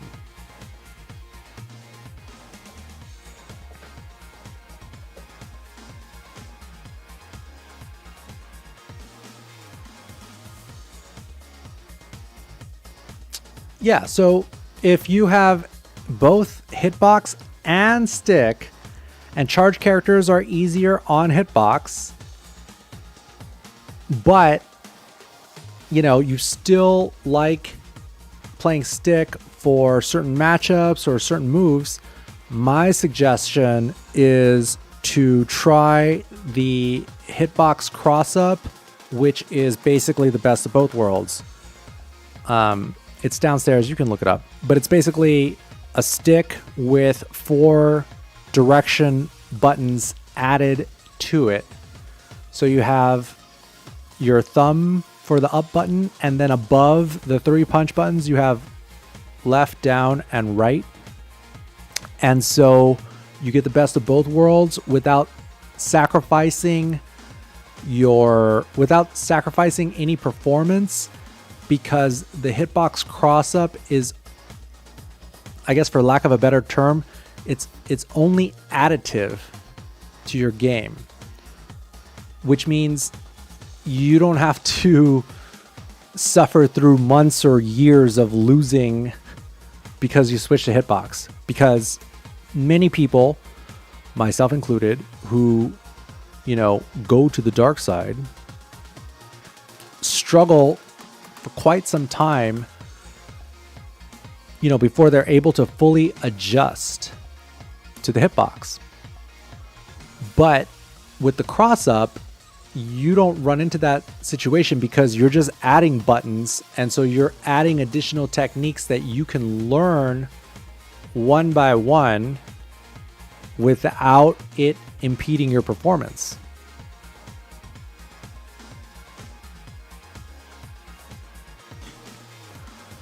Yeah, I mean, until like a week ago when I fixed the TE2 Plus, like it was like going in and out. And so I've just been using hitbox for like a while now, and I actually feel like I've gotten better with it. But my cross up is currently broken, and that's why I had to, like, the hitbox was the last controller left.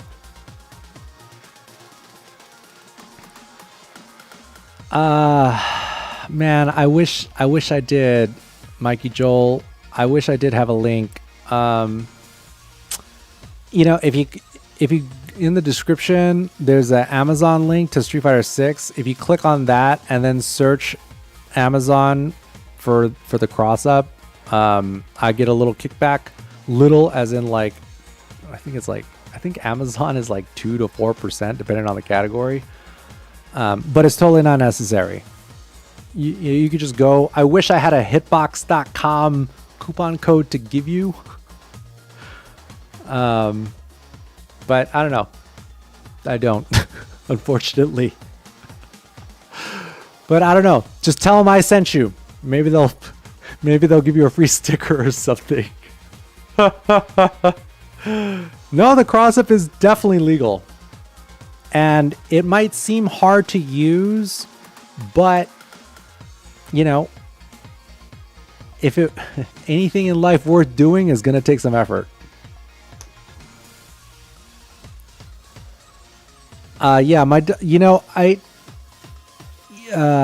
Hit me on Twitter, because like, man, Discord just, I like Discord. I'm just so. I don't know what it is about Discord, but it just really. It just really gets my tinfoil hat in a bunch. So, right,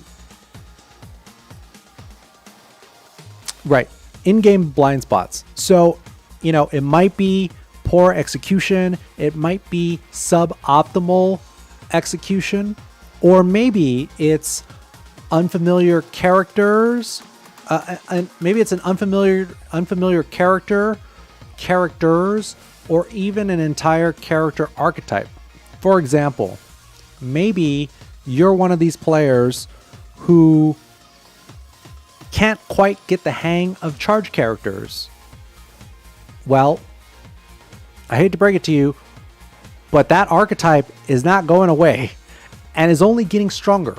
Therefore, if you spend some time during these next 90 days on working on trying to learn that style, that archetype, then you will have it's like a new skill tree unlocked for Street Fighter 6 right on time.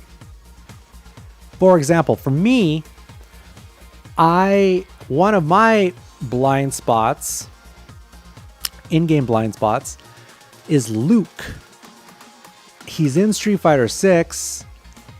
I never played him in 5. I see people, kicking ass with him at Capcom Cup. So it is my responsibility to learn enough Luke so that when Street Fighter 6 comes out, I'm already familiar with the character. Whereas right now, I'm just like, oh, what is this guy doing?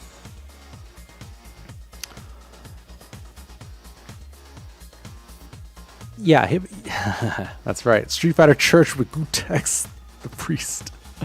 That's right. Thank you for coming to the congregation.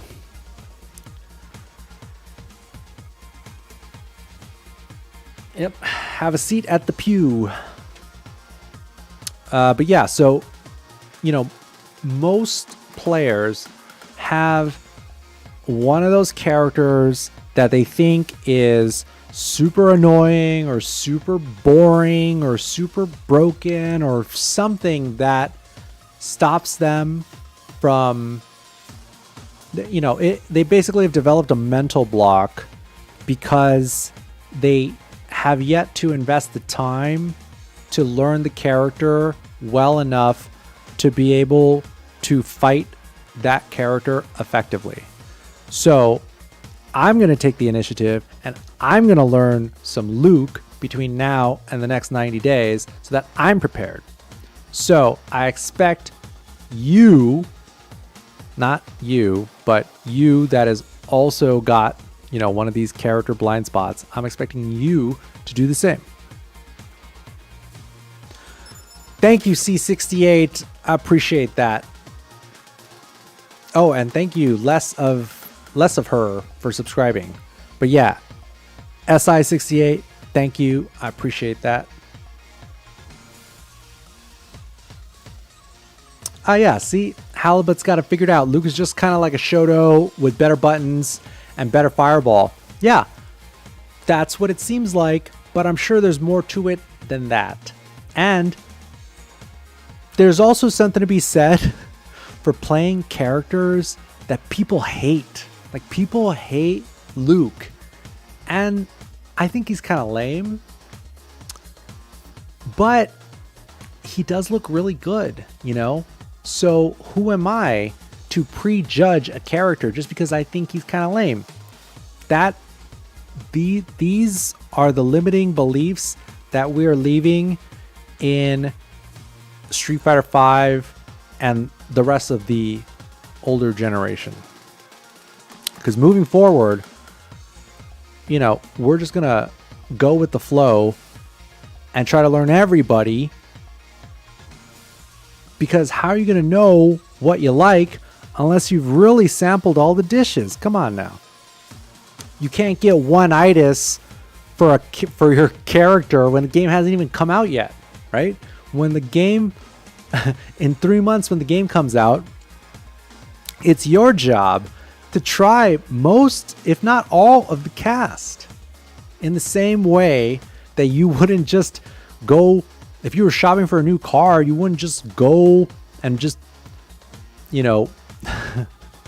tell the Uber driver to take you to the nearest car lot and then walk out with a brand new, freshly financed Tesla. You wouldn't do that. You would go around and you would test drive all the different cars that you were interested in before finally making a big, the decision, because it is a big one.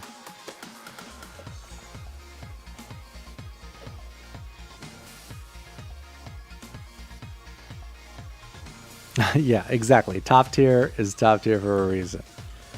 Is he fun? Solzan, if you say he's fun, then I'm willing.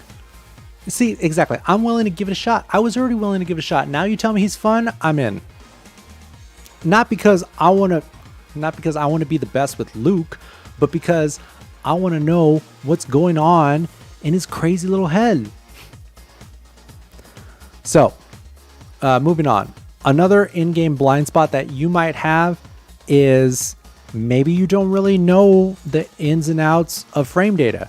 Maybe you are intimidated by the massive spreadsheet full of tons of numbers and more numbers and abbreviations, and it's just pages and literally hundreds and hundreds of columns and rows across all the characters. Right? You got 6 standing moves, 6 crouching moves, 6 jumping moves, times 20 characters, plus the specials, the EXs, the supers, the cancels, the command grabs, the target combos. And it's all just so intimidating. And it keeps you, the uninitiated, from truly understanding the game and why things are the way they are. Now, I'm very familiar with this particular blind spot because even though this is my third go round, right? Technically, right? Third Strike was already well into the cycle, right? But then I was at the beginning of Street Fighter 4, the beginning of 5, and now the beginning of 6. Back in my day, 20 years ago was a long time. The frame data for Third Strike existed. I knew it existed, and I had an idea. I knew what it was, but I didn't really know where to find it. And more importantly, I didn't understand why it was important. And I don't think that the vast majority of players at the time knew all that much more. Although there were some players, like the top FFA players at the time, probably all knew all the frame data, but they were way ahead of me because they were good long before I showed up. So I managed to be pretty good at Third Strike, not knowing frame data. I managed to be okay, I managed to be pretty good. I was pretty good at Street Fighter 4, also in sort of like a pre-frame data era. But going in the transition from Street Fighter 4 to Street Fighter 5, I made it a point to learn the frame data in that time period, and it's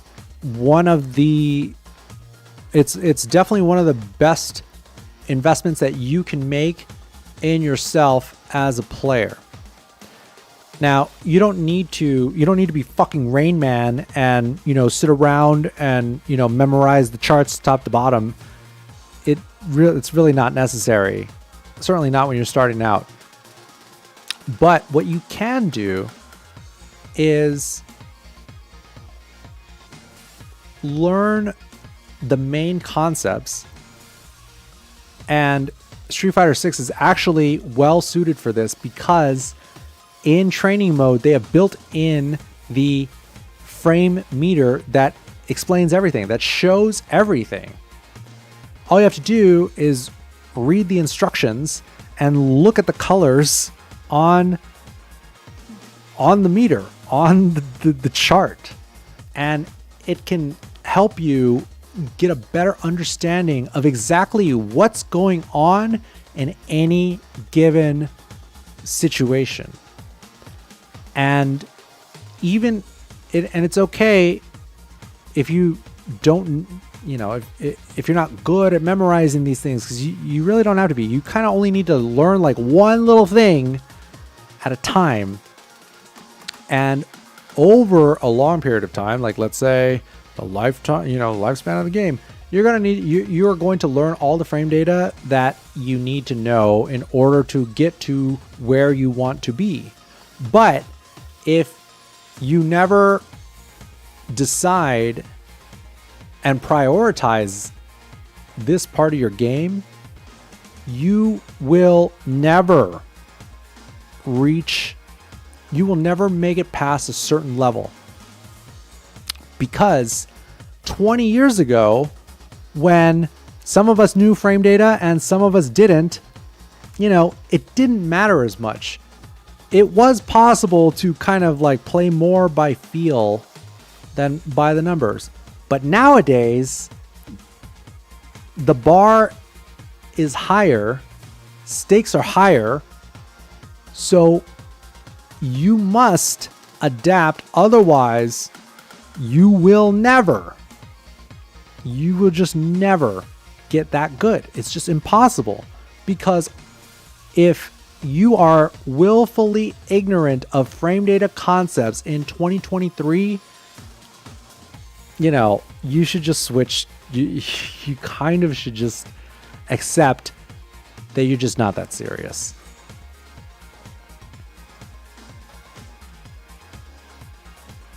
Yeah, you could print it on paper. Hey, I just found out this week that FA tool, frame assistant tool, which you can find at fullmeter.com, they already have all the they already have the frame data from the beta up, integrated onto the site and the app. So, you could print it if that's helpful to you. However you learn, you know best. But Mikey Joel, the other thing you could do is you could clone the repo and then have it run locally. And then you could take the JSON files and then you could use JQ to parse them in different ways. I don't know if you we're getting real deep in the weeds now, guys. We're talking about JQ, the command line tool for parsing JSON. This is how I've spent a lot of time by myself. Yeah, exactly, Samuel Adam 4. All it took was taking the initiative to get started. You don't need to learn it all at once. You just need to learn one little thing at a time.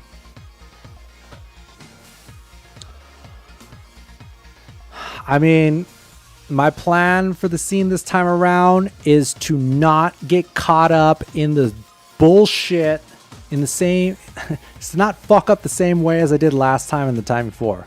This time around, we're going to focus on content and beating people's asses. And we're not going to worry about things like influencer deals and partnerships and pitching different brands and fucking all this other nonsense that ultimately results in going the way of esports bankruptcy anyways. Fuck that.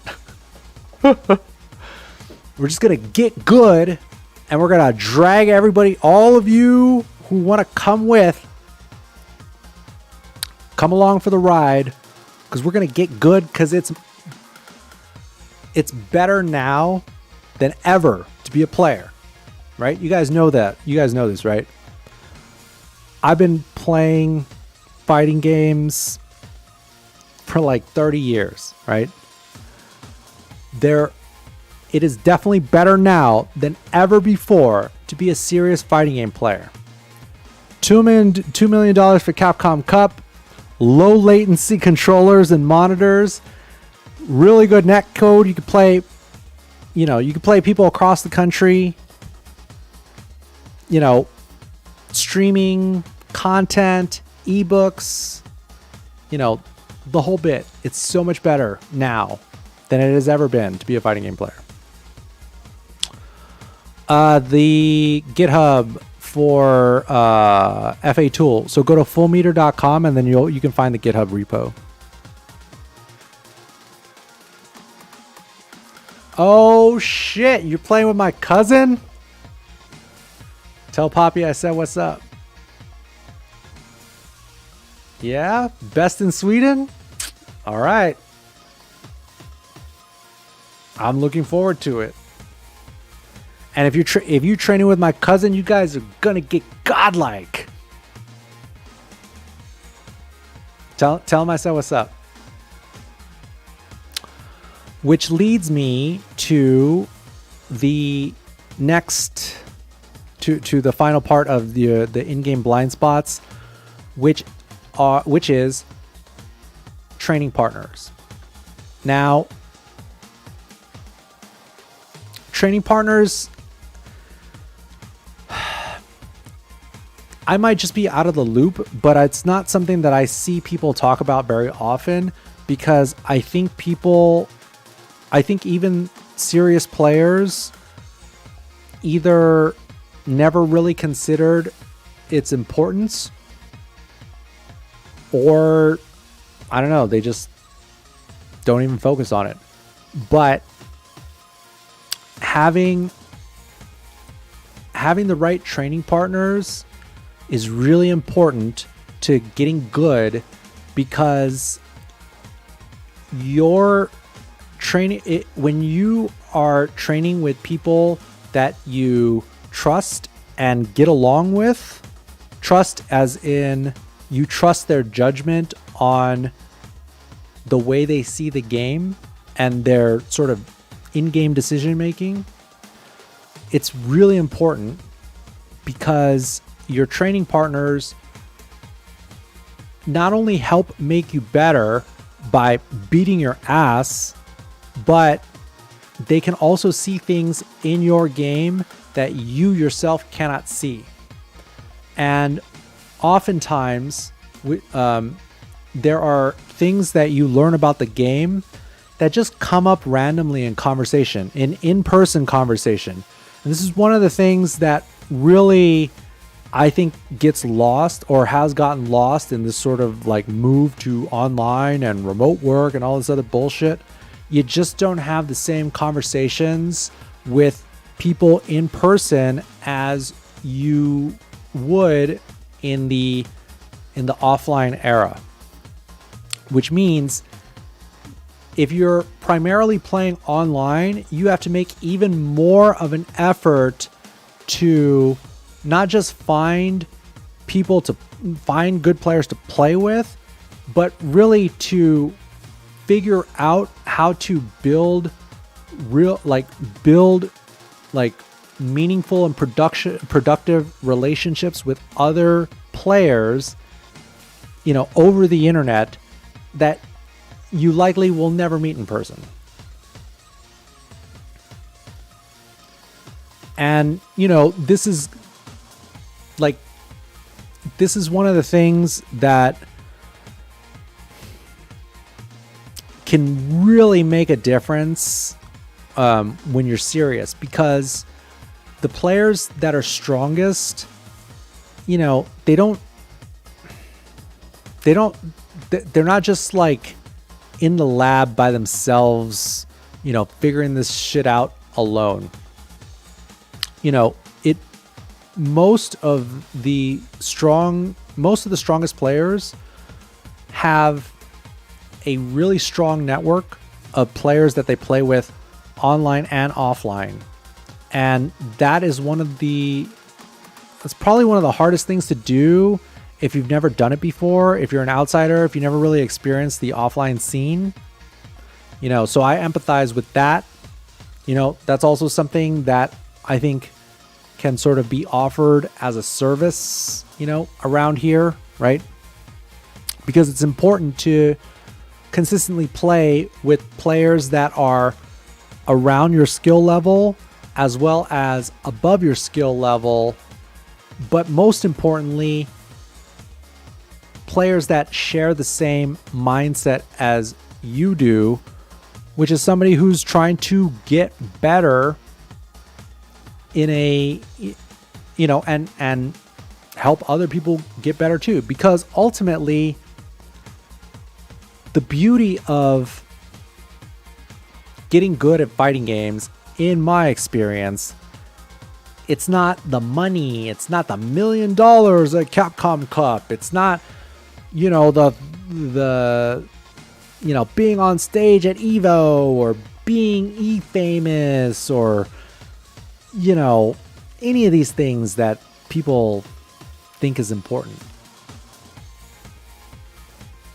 For me, the most rewarding part of the entire thing, this entire 20-year journey, has been the people that I've met and the places that I've traveled. Because ultimately, life is about people. And even though we are determined to beat the fuck out of each other virtually in the game, at the end of the day, it really doesn't matter where you're from, where you're traveling to, where you're going, what your skin color is, what you believe in, because fighting games are the universal language. And never have I ever been in a place playing fighting games with other serious players where we would let something like race or politics or where you're from or religion or any of the things that modern society and the controllers or the elite or however you want to think of it, all those things that they try to divide us with, none of that applies when it comes to, serious fighting games. I've been all over the world and have never met other serious fighting game players that I couldn't get along with. Because, when you're traveling for this game, like you don't need to speak the same language. You don't need to eat the same foods. You don't need to have the same beliefs, because you share like the one belief that matters, which is the belief that you should try to get good at this stupid game. Like that's the way it is. And that's the real, like, for me, that's one of my big whys. Like, why do any of this? Why try to get good at fighting games when I could just go, when I could go get good at League of Legends, or I could go get good at having a 9-to-5, or, I could go get good at literally anything else in life. And it's because it's just, it's a really fun fucking adventure to be able to travel and meet amazing people all around this silly little game.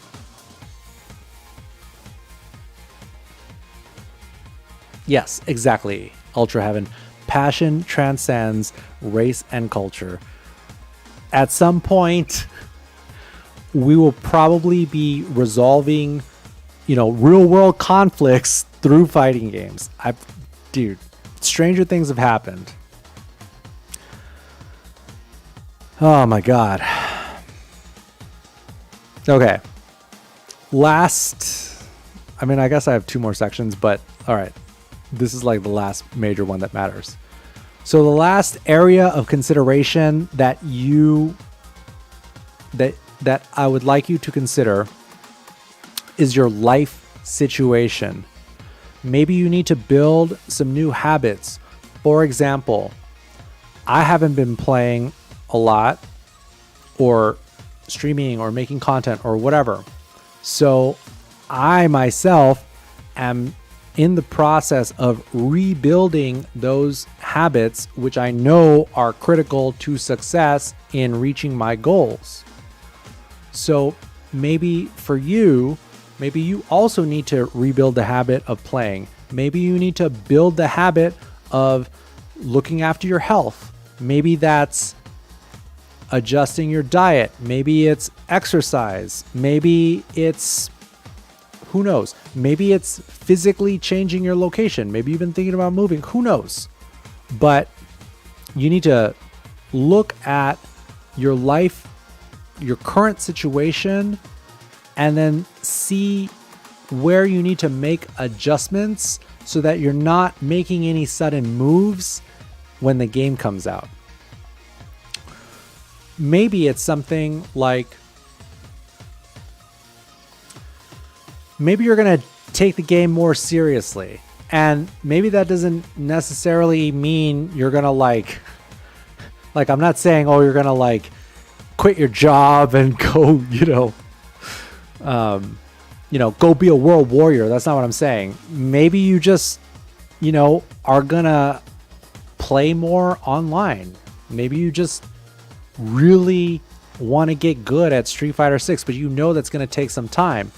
Maybe that requires talking to your significant other and being like, hey, don't start it like that. Be like, hey, something really important is coming up for me in 3 months, and I'm going to be spending a lot more time on it than I am right now. I'm just giving you the heads up because I care about you, and I don't want you to think that I'm neglecting you. Maybe that's your significant other. Maybe it's family. Maybe it's maybe you have a child that you need to make arrangements for babysitters. I don't know. Maybe you just need to tell your boss that you're not going to be able to come in on, Fridays because you're going to be, on the tournament circuit. I don't know what it is, but for most people, you may, if you're going to take it serious, in whatever capacity that means to you. If you're going to take it serious, you want to be considerate of the people in your life that you care about, that care about you, so that they're not blindsided or wondering, hey, what's up with Johnny Donuts? Why doesn't he want to spend time with me anymore? Because Johnny Donuts didn't tell you like 3 months ago, hey, this game is coming out. I'm going to start spending more time on it. Just giving you the heads up. Because all people need is the heads up.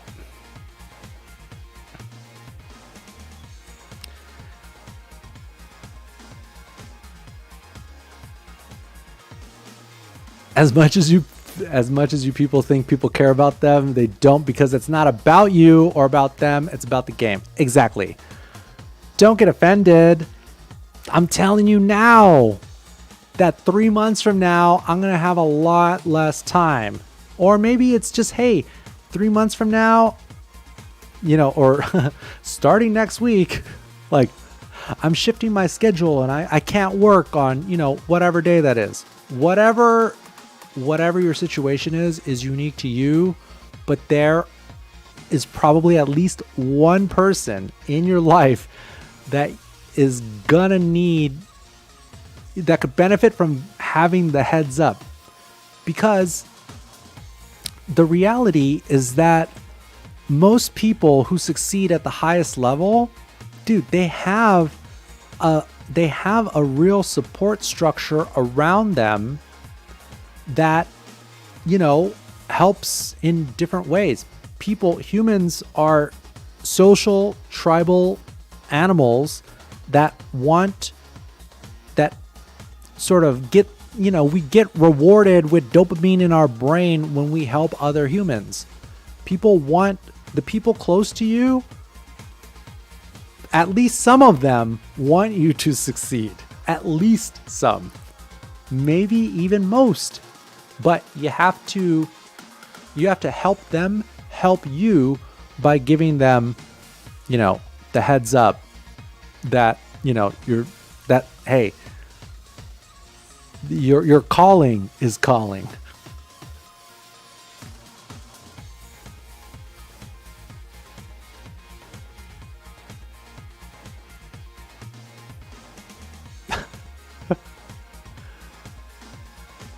I mean, Ultra Heaven is 2023, bro. Anything is possible, right? Like, people thought we were crazy for saying this shit came from a lab. Now they're just trying to, steer the psyop towards China, Like, we live in a crazy world. Who would have thought? Well, yeah, okay. So, obviously, there is the non-zero possibility that in order to compete in Capcom Cup, you're going to need to be chipped, and you're going to need to be chipped and vaxxed and boosted, and you're going to need your digital ID, and they're going to, and your $1 million of the prize pool is going to be paid for in a central bank digital currency. That is a very real possibility. Even in that scenario, there will always be an alternative. Because, like it or not, the more they try to separate us, the more that it works, right? Like, I would love to get good at Street Fighter 6 and travel the world for it, like I did with 3, 4, and 5. I would love that. However, if some bullshit happens and, that's not doable because some of us aren't willing to sacrifice, aren't willing to play such a bad matchup, aren't willing to roll the dice in a in a 7-3 situation. Some of us aren't willing to sacrifice integrity. So that means that there will be, there'll be the Capcom Cup chipped champion, and then it'll be like the canceled, right? So it's like you'll have whoever wins Capcom Cup, but it's like, oh, they never beat like Infiltration or Filipino Champ or whoever else is godlike that gets canceled, So personally, I'm not really worried about it, but I already know where my own personal line is. Like, I'm not putting anything in my body or putting anything on top of my body that doesn't belong. That's it. Now, will that limit, my competitive options? Maybe, but so fucking what? There's plenty of places you could play. And there's plenty of things that you could do if you're godlike. So ultimately, being godlike is still the goal.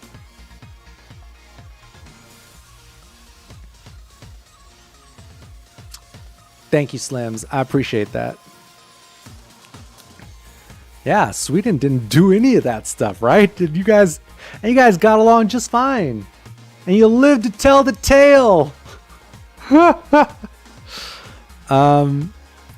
So yeah, let's see.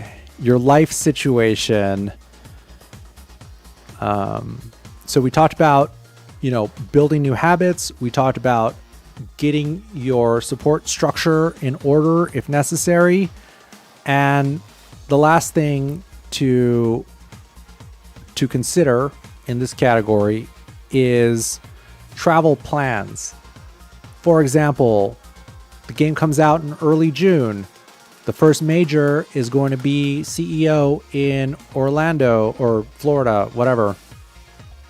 And then after that, there's Evo, and then there's going to be other big premier qualifying events, and then there's going to be the online ones. So, it would be good if you plan to do any of these things or go to these places. It would be good to get your travel plans booked sooner in these 90 days rather than later. And the last batch of considerations that every Street Fighter every future Street Fighter 6 player has got to take into consideration is, if you're trying to do this on a professional level, which could mean either competitively, like as a pro sponsored player, or let's say as a content creator or a streamer or what have you. If you're trying to do any of that, you definitely need to start. If you didn't already start, you're already behind schedule. But anything related to content or growing yourself professionally, you need to start now if you haven't already started. Because if you wait until the game comes out to begin to make these moves, you've already lost.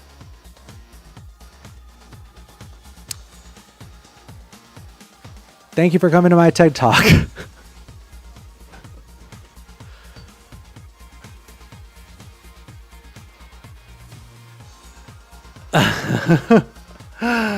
I will eat the mix-up. Yes, I will eat the mix-up in my pod. First, I will eat the bugs, and then I will eat the mix-up. Oh. All right. I think I covered everything. If you made it through all of that, thank you. Well, thank you for coming to my TED Talk. And also, let me know which of these things, if any, actually apply to you. Because I'm pretty positive that one of those things is something that you already knew, but nobody had, pushed it forth in your mind, or there was a few things that you hadn't really considered and really hadn't put too much time, or thought into it. But I hope you can see now how important all of those things are if, you don't have them all taken care of which I highly doubt, anybody has all those taken care of. So let me know which of those apply to you and what you are going to do in these next 90 days, to take action on any of those.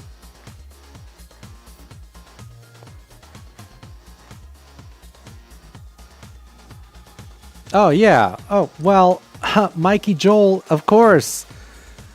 Yeah, I mean, I'm planning to make a video course, planning to put out books. And yeah, if you're looking to take your training to the next level, then hit me up. Gutex at crosscounter.tv, or hit me on Twitter at Gutex, or, if you're watching this after the fact on YouTube, leave a comment.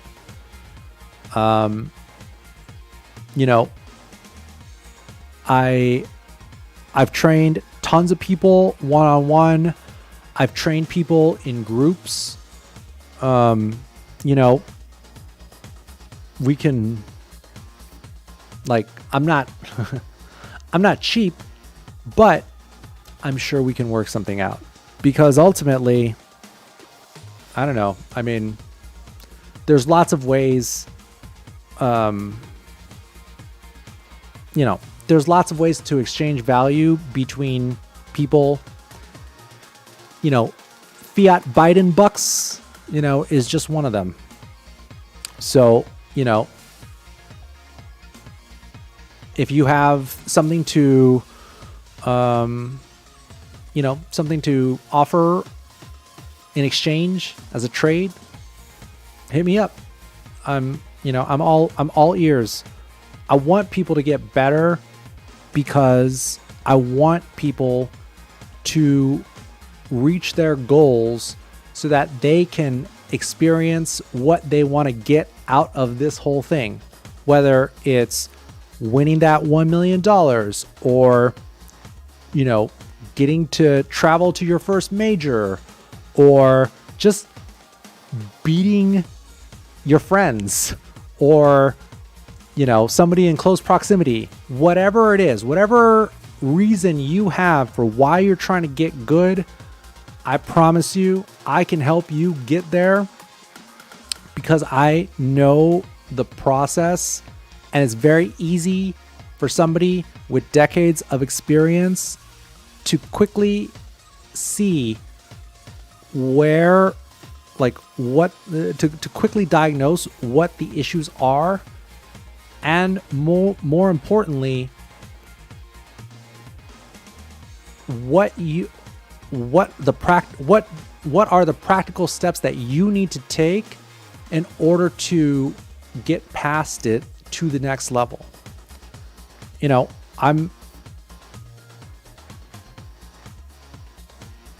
it's not my first rodeo. Like, I know the ins and outs of it. So if you're interested, then yeah, hit me up. Hit me up, Gutex at crosscounter.tv, or hit me up on Twitter.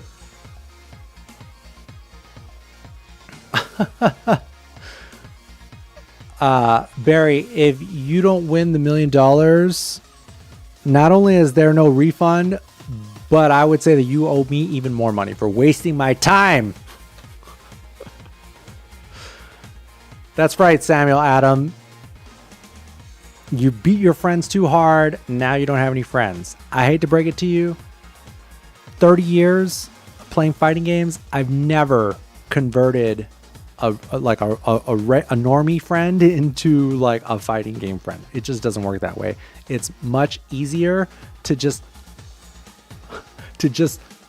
make new friends fighting new people. Way easier.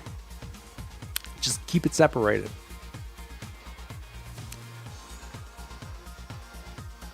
Is console good enough? You have a PC, but it only runs the GTX 1650, and I don't know if I should upgrade. The beta runs at 60 FPS on my 1650, but I'm afraid I will need more power on release.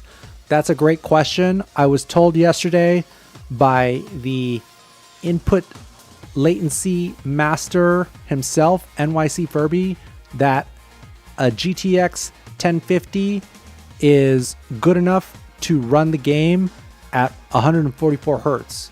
So I'm pretty sure the 1650 is good enough for playing the game. My suggestion would be to double check the system requirements of Street Fighter 6 from the official Capcom channels, and then look at the possibility of upgrading your monitor, because unless you're trying to play the game at 1080 at 144 and stream and record, if you were just trying to just play, I'm pretty sure you'd be fine even at 144 hertz. And I would prioritize, in that scenario, I would prioritize a low latency monitor over a GPU upgrade.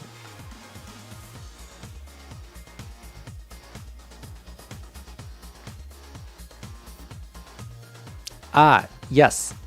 The drive impact might be a problem in the corner, especially a space where it can't be grabbed and you have no meter.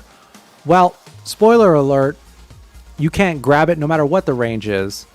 So the best thing to do is, well, number one is not to be in that situation, but if you are in that situation, is to look for it and then neutral jump, because you have a long time with which you can come down with a punish. Exactly, Vuvu. You can make FGC friends and they can become your normal friends, but not the other way around. Exactly. You cannot think of FGC people as your friends. I think of FGC people as colleagues until proven otherwise, one way or the other. If you just treat everybody like a coworker, it's fine. Obviously there's people that you like at work, that you hang out with outside of work, and then there's people that, you don't like, and that, you just keep it professional and respectful, and that's it. And that's fine. I personally would not play on PS5 because I think it's a step down from even the lowest of low-end PCs. How does 144 hertz matter if the game is locked at 60?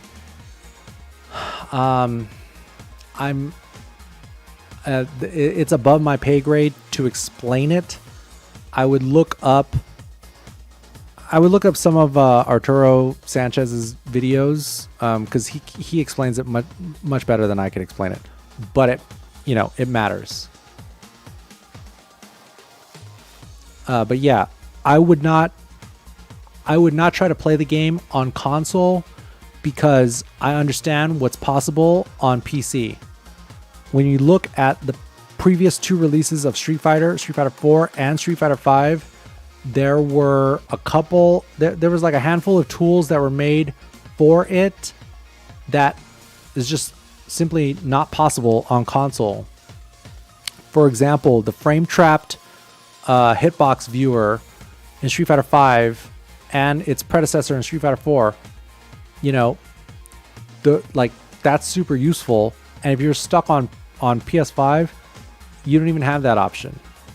So personally, I would sell whatever I need to sell in order, to make the $200 to $300, like $300, maybe you could definitely get it done cheaper.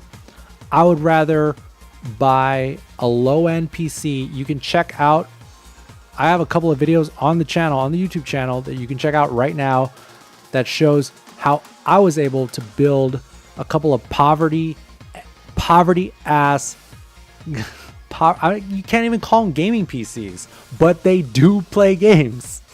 And it's cheap.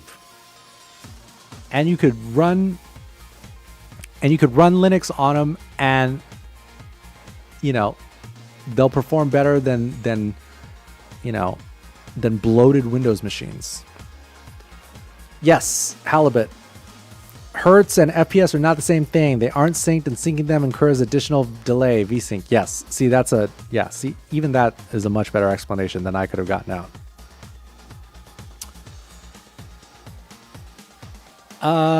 Well, Slims, if you're not sure, then my suggestion is to try the cross-up, because you get the best of both worlds without taking a hit in performance as you normally would with switching to hitbox.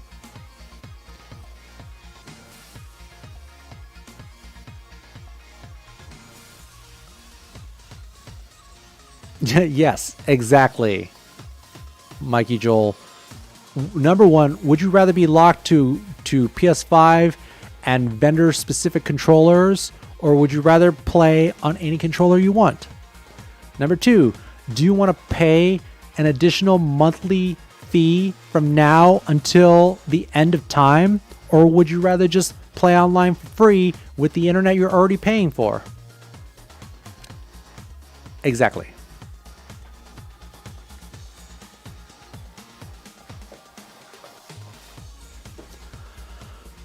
All right, guys. I'm beat. It's late. Thanks for, hey, thanks so much for staying up late with me. Thank you for your patience when we were having technical issues at the beginning of this. And thank you guys for sticking around. I appreciate it. Let's see. Who do we have to thank? Yes. Thank you to Tim and G-Mello and Less of Her for subscribing. And thank you so much to Friend of Squirrel and Mikey Joel, aka Michael Acosta, and SI68 for the super chats. They are appreciated. It was fun. Yes. What do they even say at the end of the church? I've never been. Damn, if I'm going to be the priest of this church, I'm going to have to figure out what they do at the end. You're all free now. All right, guys. Thanks so much for watching. And yeah. See you. See you soon. It won't be too long. All right. Thanks.